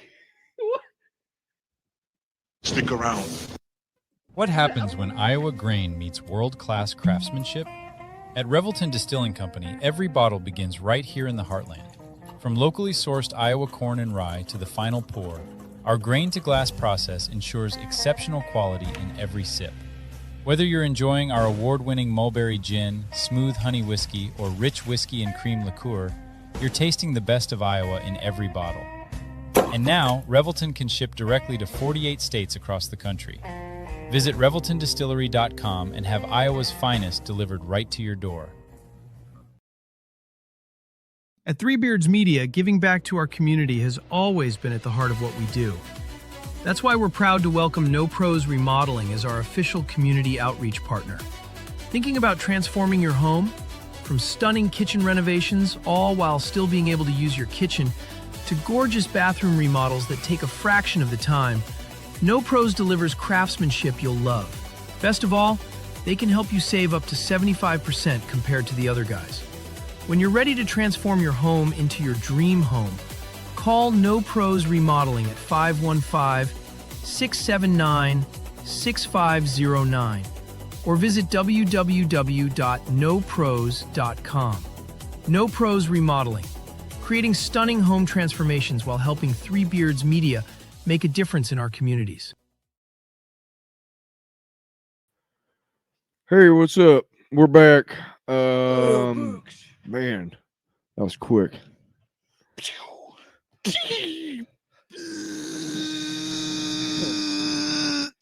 They're not lasers. They're concussive blasts. I am out of shape, mon ami. Mon ami. Gene, I told you I don't want to be in a throuple.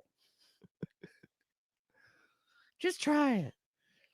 All right, but they're going to be on top. What? Come on, bub.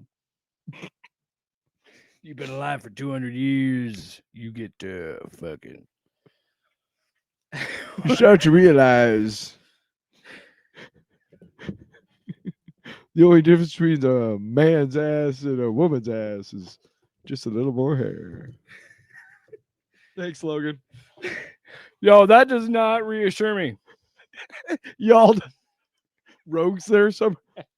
Hey, sugar. What? Well, you said y'all. I thought they were talking about Rogue. I did not. And fuck you for thinking that. Fuck you. By the way, in 12 hours, I have a doctor's appointment, so I can't eat. I love those things. I'm glad you stopped me for that. I could write a book about what you don't know. About fasting. It's simple. You don't. Look at me. I've lost 80 pounds. In my... And my skin. Till next time. When is Lanterns coming out again? April 16th. April? Or August 16th. They fucking delayed it again. Just dumb. Greenland. God damn it. Fuck you for the absolute Green Arrow number 3.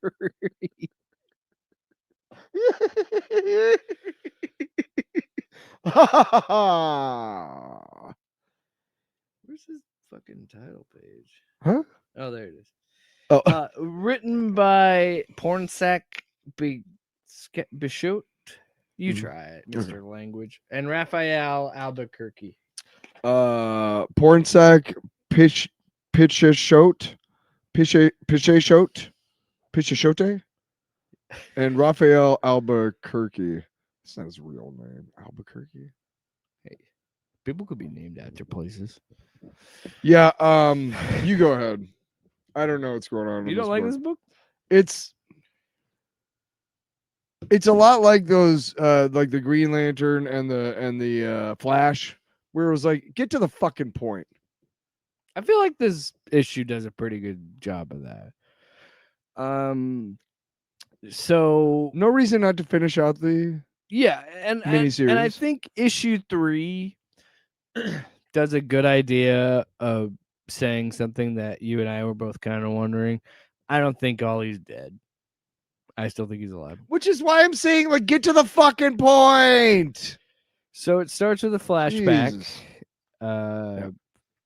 of Dina fighting. And she talks to her cop contact about what's going on with the Green Arrow killer. Cop contact. And then how she set a trap for the Green Arrow. But the Green Arrow found a way out.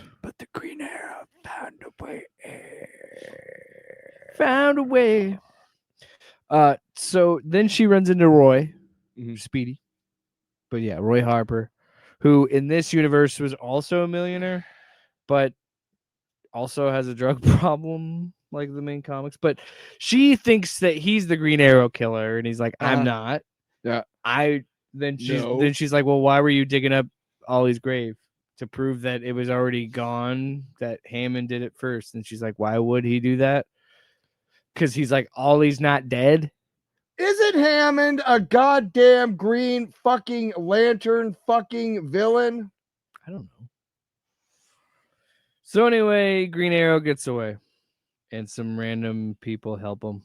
They try and get answers out of him. They don't say anything because they say better. They get pretty much what did they say?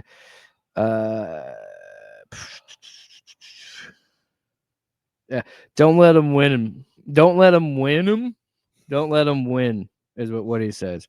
And then it cuts into this like influence talk show, and she pretty much says the same sentiment of like, well, fuck these billionaires, they deserve to die, is what some people think. But she's also like, well, they're shitty, but they're also people, so you shouldn't kill them. That's fair. That's kind of the whole dynamic of the show, of the series.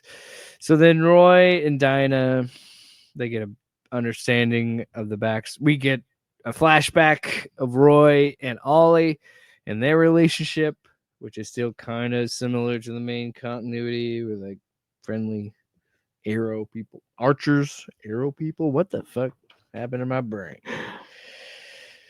It's these classes. So then they come to the realization. So I can't pull all the way back because then I'm off screen. So when I let it go, you can't see. So I gotta like. So here comes the big reveal. They go to Tyler Cosmetics, which is why they make a good point in the book.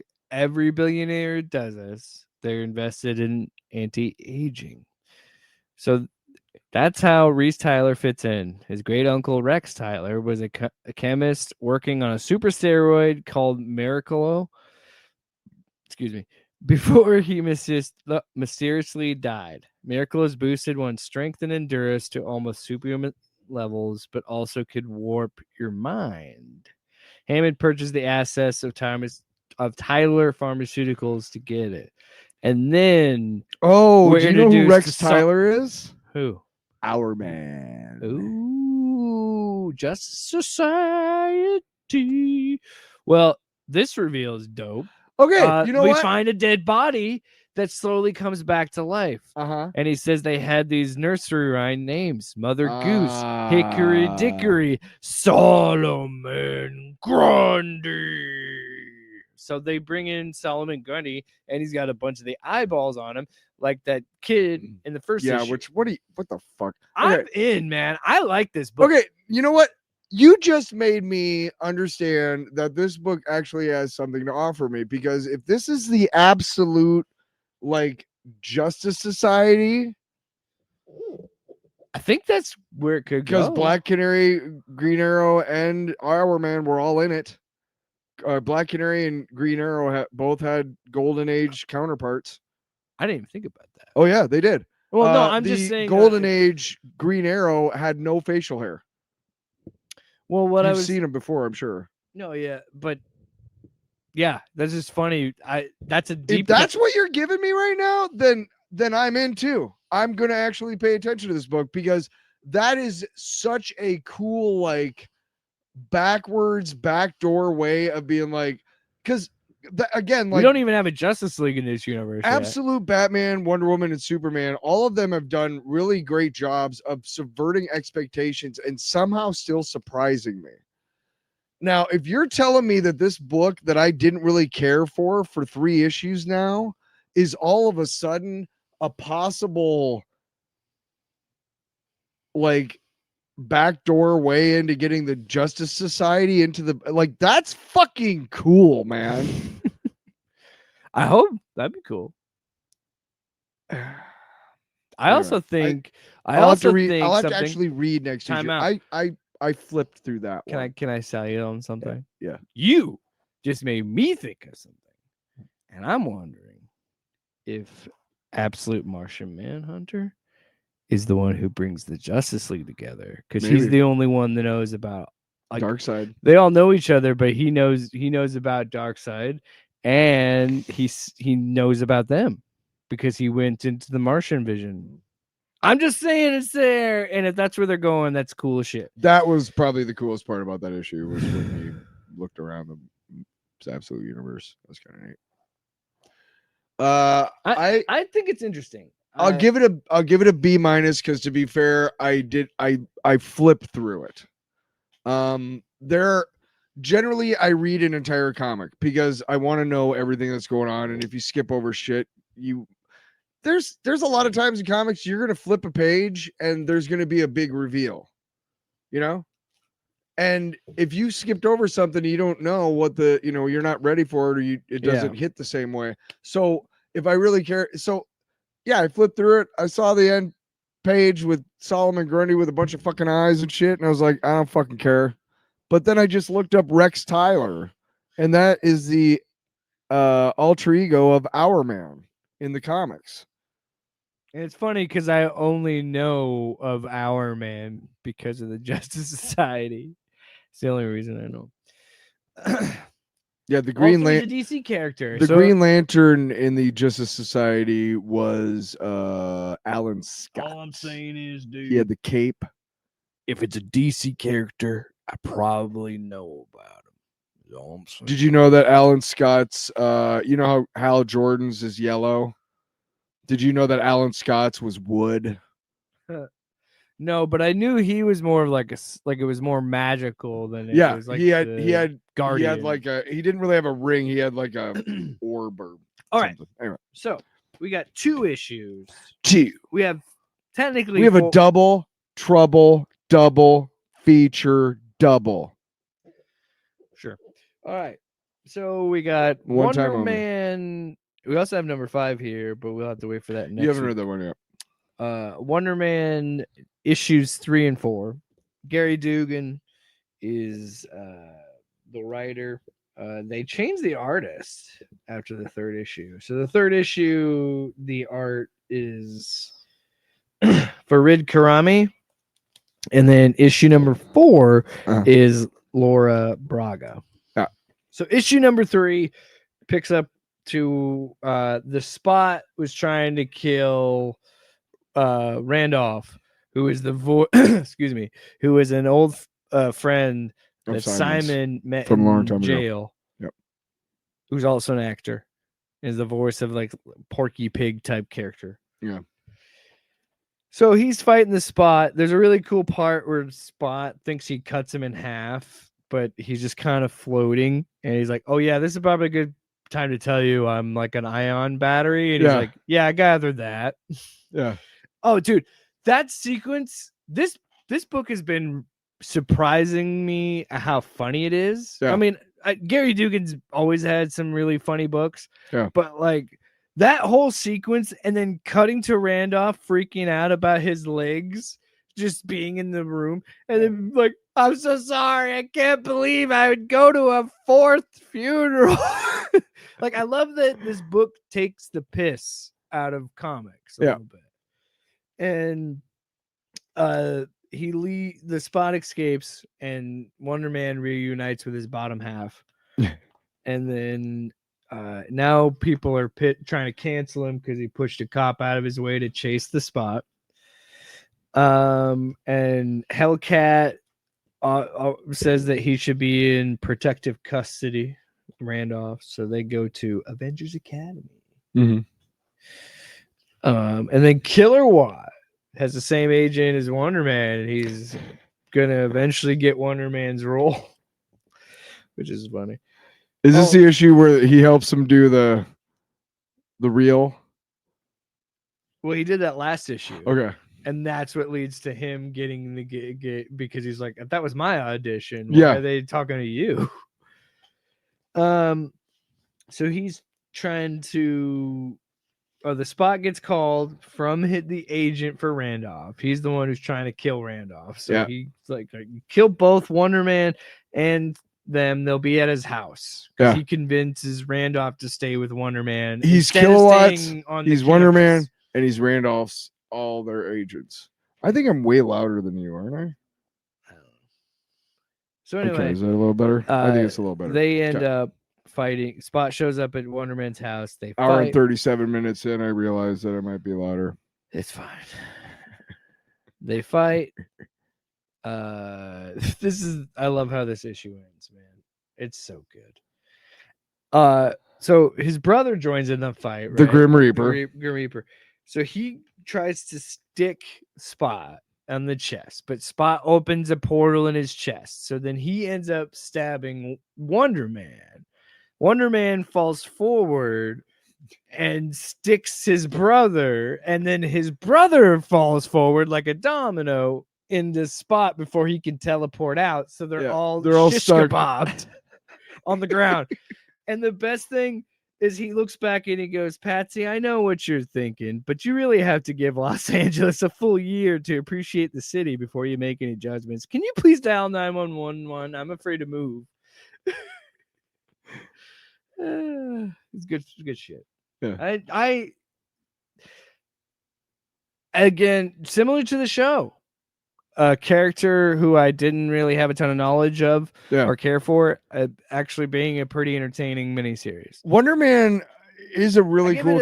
I give it a B. I'm gonna give it an A because I've seen how the series ends. Okay. And as much as you love it, you're gonna love it even more when it ends because I really do.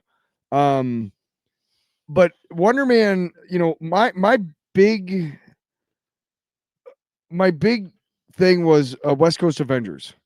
And that started, and that kind of came out of the Scarlet Witch and Vision miniseries. And that kind of spawned into the West Coast Avengers eventually. And Wonder Man was one of the original members. And the thing about Wonder Man in the comics is he's had so many different costumes because nobody gives a shit. So like he's generally has like a dark color with the red W around the top, and then the he's got in the comics he's got these this jet belt, so he doesn't like fly by himself or whatever. So but they change all the time, like because again, like there's sometimes he wears his glasses, sometimes he doesn't, sometimes he's got, you know, it's just strange. Anyway, but Wonder Man has gotten a bad rap, and I'm glad you brought that up because they make a joke about that in this book. Because they eventually call. Oh, your hair is so thick you can't. This book is also mostly from Hellcat's perspective. Yeah, of her dealing with the fallout of the shish kebabbing. So they call 911. They go to the hospital. They get removed. Spot gets arrested. But then Hellcat's trying to piece together the fact that what we know, the reader, that it's the agent. Mm-hmm. So this is where it's funny. She's like, I'm glad the surgery. So she shows up at the hospital and he's in his gown. And he's like, I'm glad the surgery was a success, but did you have to cut off the uniform? This was screen used and my uncle's a superhero. And it's like, sorry, Mr. Williams, but regulations are regulations. She's like, and then she makes a comment about his butt. Yeah. So eventually they fuck in the clouds. Let's be honest. A good point of this issue is them fucking. A good portion of it. Because there's a because they fly up to the sky, right? And she's worried, and he's like, "Don't worry about smog. We're not moving." Us. Yeah. So they floated to Vegas, and they swooped in and stole some gowns, and then got back to Los Angeles. Mm-hmm. And then Hellcat's like, "It's your agent. He's the one who's doing all this." And he's like, "I fucking lent him money." And she's like, "What?" He's like, "Long story." But I just love the fact that of all of this shit of like this guy trying to kill him, he's like, I gave that fucker money. Mm. So then they go back to his house. He gets dressed in his new suit. That's the traditional dark with the red W. Mm-hmm. And then he runs into Kilowatt, and Kilowatt says he's gonna star in the Darkhawk movie, and he's like, "That was my role." Yeah. And then Randolph gets kidnapped by the agent, and he throws him out of a plane, and he screams for Wonder Man to save him. Is how that issue is. Again, very entertaining.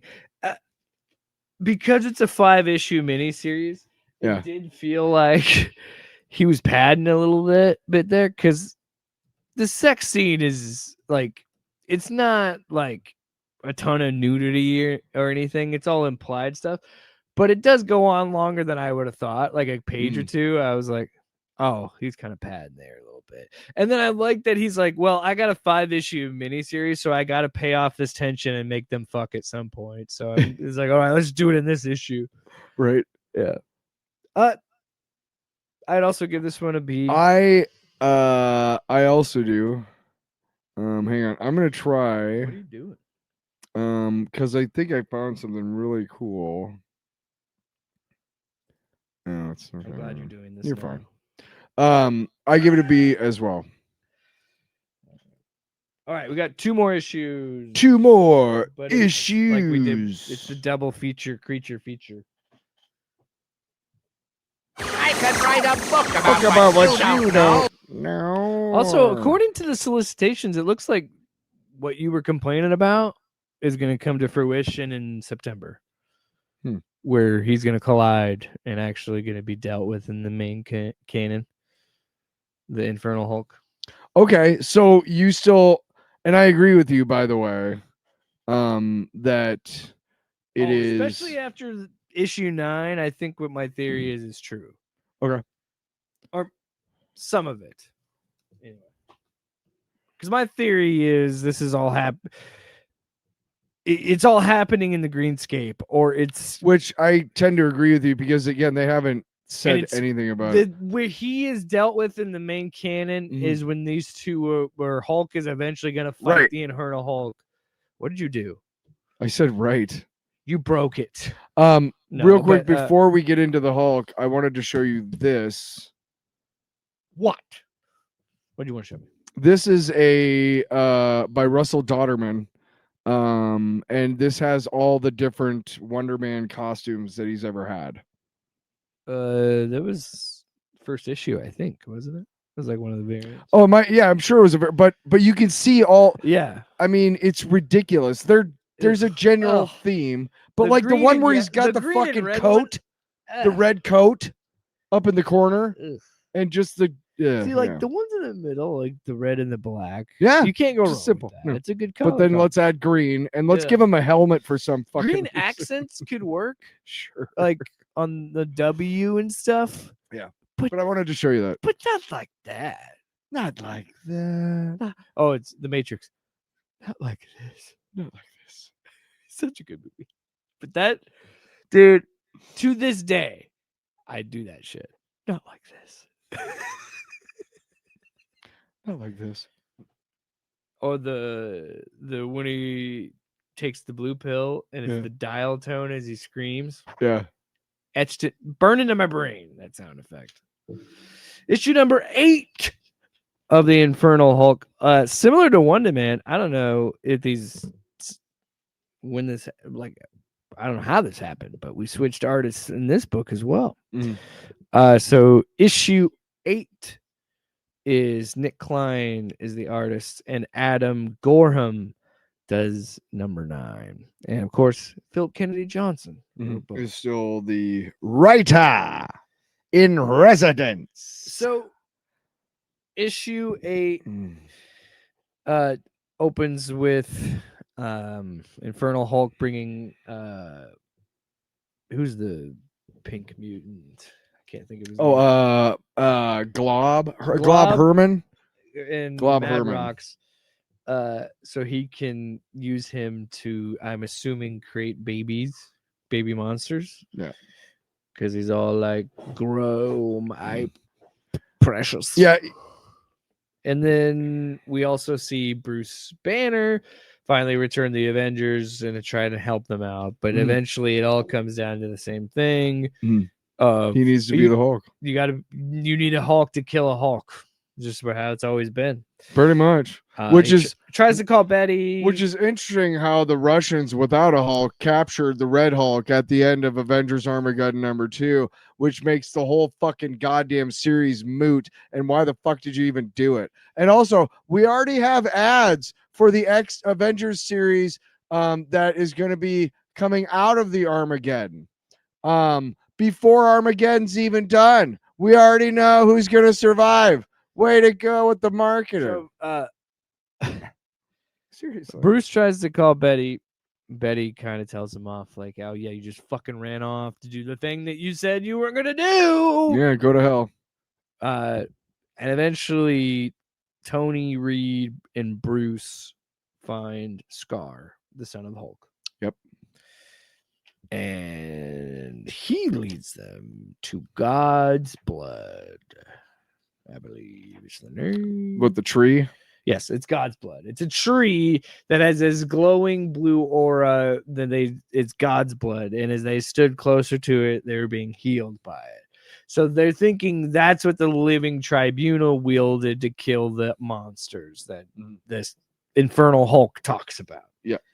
So then Bruce goes, "Great, you found what you needed. I'm done." Yeah. And he walks away. Then the Infernal Hulk begins takes his army's march to get to the end game. Yeah. And then issue 8 ends with one of the coolest cameos.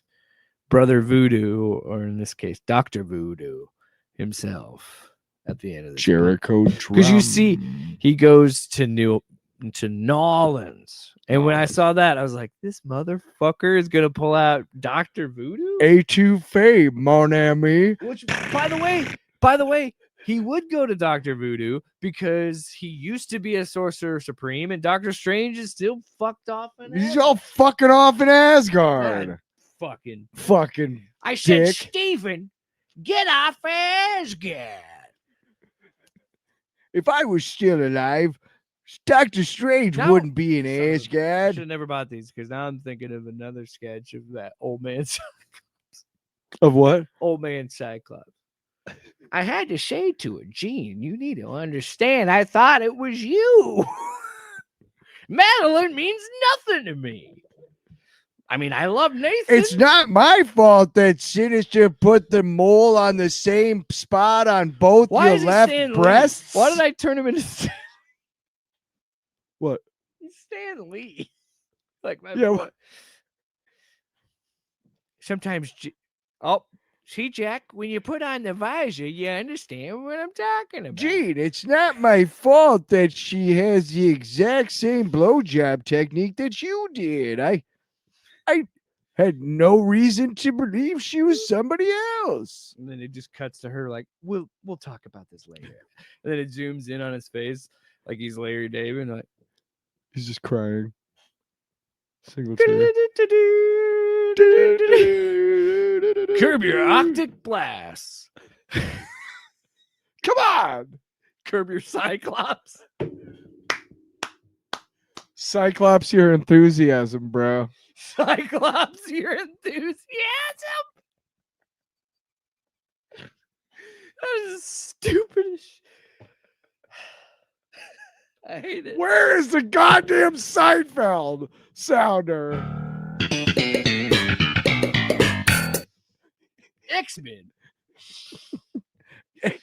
X-Men. Like Logan. Charles Xavier. What? I tried to tell her. She's a clone. She's just like you. Jerry. Wait, who's George's Beast? It's not you. It's a clone of me made by Mr. Sinister. I invented it's not me. It's a clone of Mr. Sinister. Fucking Kramer. I'll get that right. Quicksilver.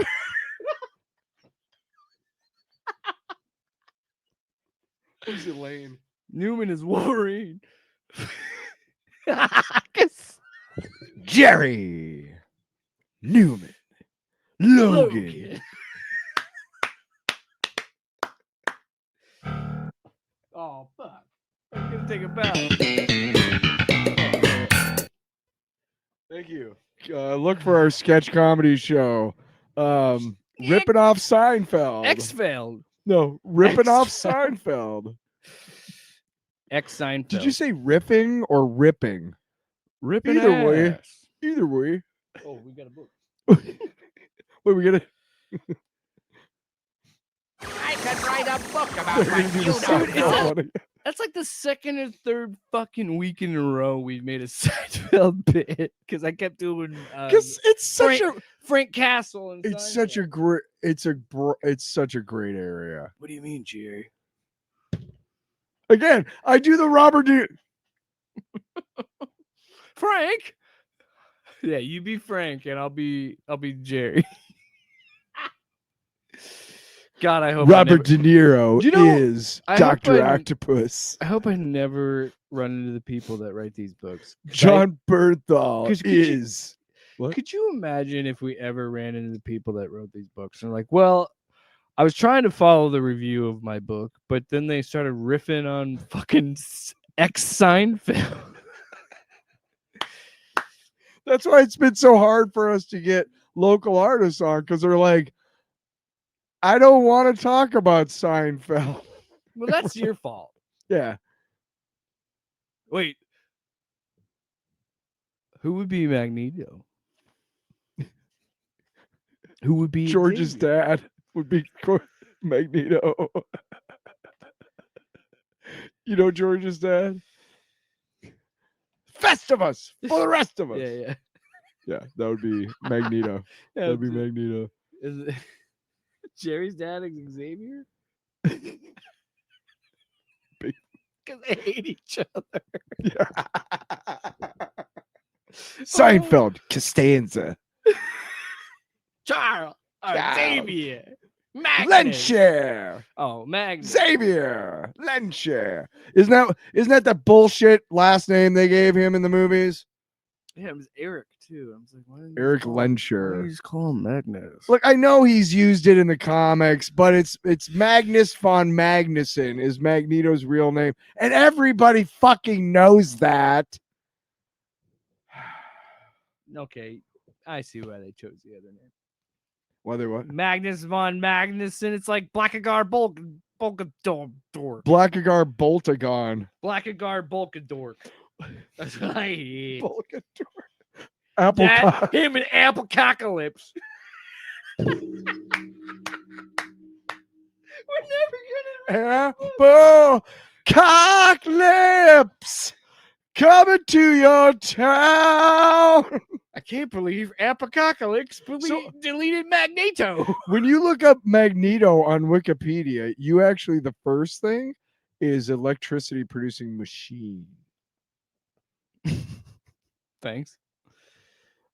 So Carol Danvers starts issue number 9. According to the Wikipedia entry, the alter ego of Magneto is Max Eisenhart. He has used Magnus, Eric Lenshare, Michael Xavier, and Henrik Gursky. It is funny, exclusively in this show, he's referred to as Magnus. Or at As least Magnus? in 97, he is. That's the way that the comic books pretty much always I like were. the name being Magnus. It was Magneto or Magnus. Like nobody needed to know Magneto's real name because it's fucking Magneto, dude. So Iron Man calls in Captain Marvel to help deal with Infernal Hulk. That's the cold open. Then we cut to Bruce Banner talking to Dr. Voodoo. And he basically says, hey, man, I need to find the monster. I need to find Hulk. Hey, man, I need to find, like, the Hulk, man. But again, Voodoo does the same thing Betty did. He's like, really? We did all that work for nothing, and now you want him back? What that too. We did all this work to have Hulk ripped away from you to then turn into what it is. So you made it even worse. And now you want me to give you Hulk back. Yeah. Go into the soul cage. Smart. All the greens, And this issue is why I think how this series ends is they escape this like soul cage escape area. And that spillage is when this series ends. Infernal Hulk goes into the main cannon to fight them, and then Hulk eventually wins, and we go back to Bruce and Hulk. Because guess what, everybody? Venom. Guess what? Venom and Eddie are coming back together again. Because we got to do a status quo. So, am I wrong? Look, it's even funnier when I wear the whole thing about like comics like this and the status quo and whatnot. Like when I was growing up, like the X-Men were like they were in the X-Mansion, but not a lot. And then they went to the Outback and they were dead for a long time. And you're like, when are they ever coming back to like the school in Westchester and shit? And that didn't happen till Jim Lee. Wasn't there like a running gag too that the X-Jet they'd lose it like every issue that they'd use it? It's the same in the show. It constantly explodes. And I'm starting to think, where is he getting this money? Why don't we look into that? And if you can find out where he can make a down payment of $1 million, bitch, give me a call. Hi, Mary Khalifa. She just said hey to us in the live comments. Hi. My guess is bot, but I hope not. Oh, bots. You just call me a fucking bot? If you're not. If you're not a bot, say so. Because everybody knows they can't lie. Why, Father? Why? For the love of shit, can we get For the love of the shit? end? We have 30 So, seconds till 2 hours. Oh, it's over. So essentially they run into the Hulk in the soul cage. Yeah. Because that's where this part of Bruce was supposed to be locked away. So he could live his life. So he starts attacking Voodoo and Bruce, being like, "You abandoned me, fuck you, and I rule this area, so fuck you."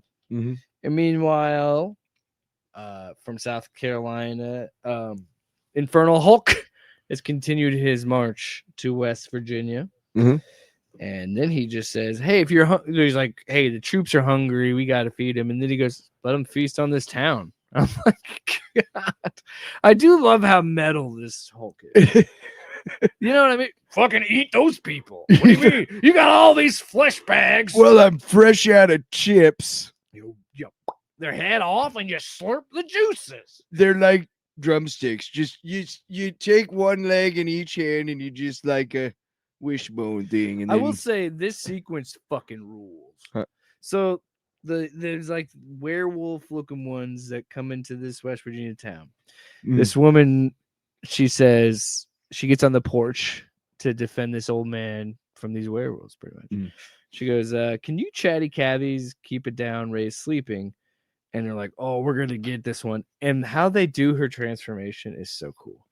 Because she goes, what does it say? It says they're basically like, "We're gonna eat her." Glasses on.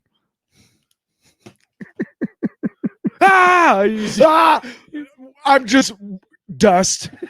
Oh, fuck. Shit. Those fucking ruby quartz lenses really did the trick. My friends did. So he goes, "Do you even know what we are, girl?" She goes, "What I know is what you're not. That thing you're calling Hulk is not Hulk." And as she says this, the snout is coming out of her mouth. Like, that's so cool. I've never seen a transition quite like that. So that was pretty cool. She bursts out of and I love the idea that whenever you do like a werewolf thing where it's the idea of like they're literally shedding their human skin off of them into this, like I just think that's such a cool aspect. And like the art is just phenomenal on this. And then it's like, you guys are not soldiers and you do not have what it takes to tangle with me. And then I'm thinking, like, this is the comic book reader in me. It's like, I'm not sure who this is. They better say her name at some point. And then she's like, "Yeah, they call me Lycana." Do you know who that is? Because she's like this winged fucking werewolf. It's awesome. And I want to know more. Because I'm all like Starship Troopers. Here's the thing. Oftentimes, like the books I read yesterday and brought over, we might not get to those for a couple weeks. And I'm reading comics all the time. So sometimes I'm like, what? Oh. Yeah. I don't know, but to be honest, if I don't be know. A new character. I don't know. Let me pull it up.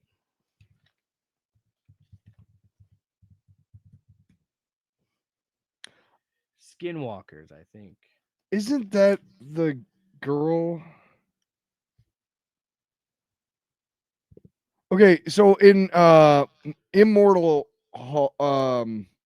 in the Hulk series that was before this, remember it started it was a horror book. It was more of a horror book. And he finds the girl that like was abused by her dad. Yeah. And she ran away. I think that's her. I'm pulling her up right now. Yeah, I think that's her. Yeah, she shows up because she was the product of the eldest, defiling the corpse of a shape-shifting Norse god named Agmundur. Yeah, whom the eldest had lured to his death. Lycana was born in the image of a large winged wolf. She can take the form of any creature she killed and consumed. Huh. But yes, she first mentioned in Incredible Hulk 2023, number 18. Yep. But does not show up until issue 19. So okay. So yes, she is from his previous Hulk series for sure. Because that series led to the eldest. That was a badass intro, though. She was cool. I was like, oh shit! Like when she, because I saw the snout, and I was like, oh, she's just a werewolf. But then the wings, I'm like, what the shit? I don't know if it's our Wi-Fi or what, but we're way off on like the. No. It sounds. It's not. Doesn't sound weird, but because we're so behind before our stream just collapses for whatever reason. I think as you pursue to keep, I give it a B. Riffing, just take your earbuds out. I give it a B as well. Okay. No, yeah. I would give the Lycana scene an A, but I think what's interesting with both those series switching artists, it was more noticeable for me with Wonder Man. But not so much in Infernal Hulk. No, which is good if you keep the same kind of tone. But yeah, that I give it a B. That does it. Wraps it, and that taps. That taps the thing. We're done for the week. Join us next week when we're going to be talking about X-Men 97 and what exactly happened to Apple Cocklips.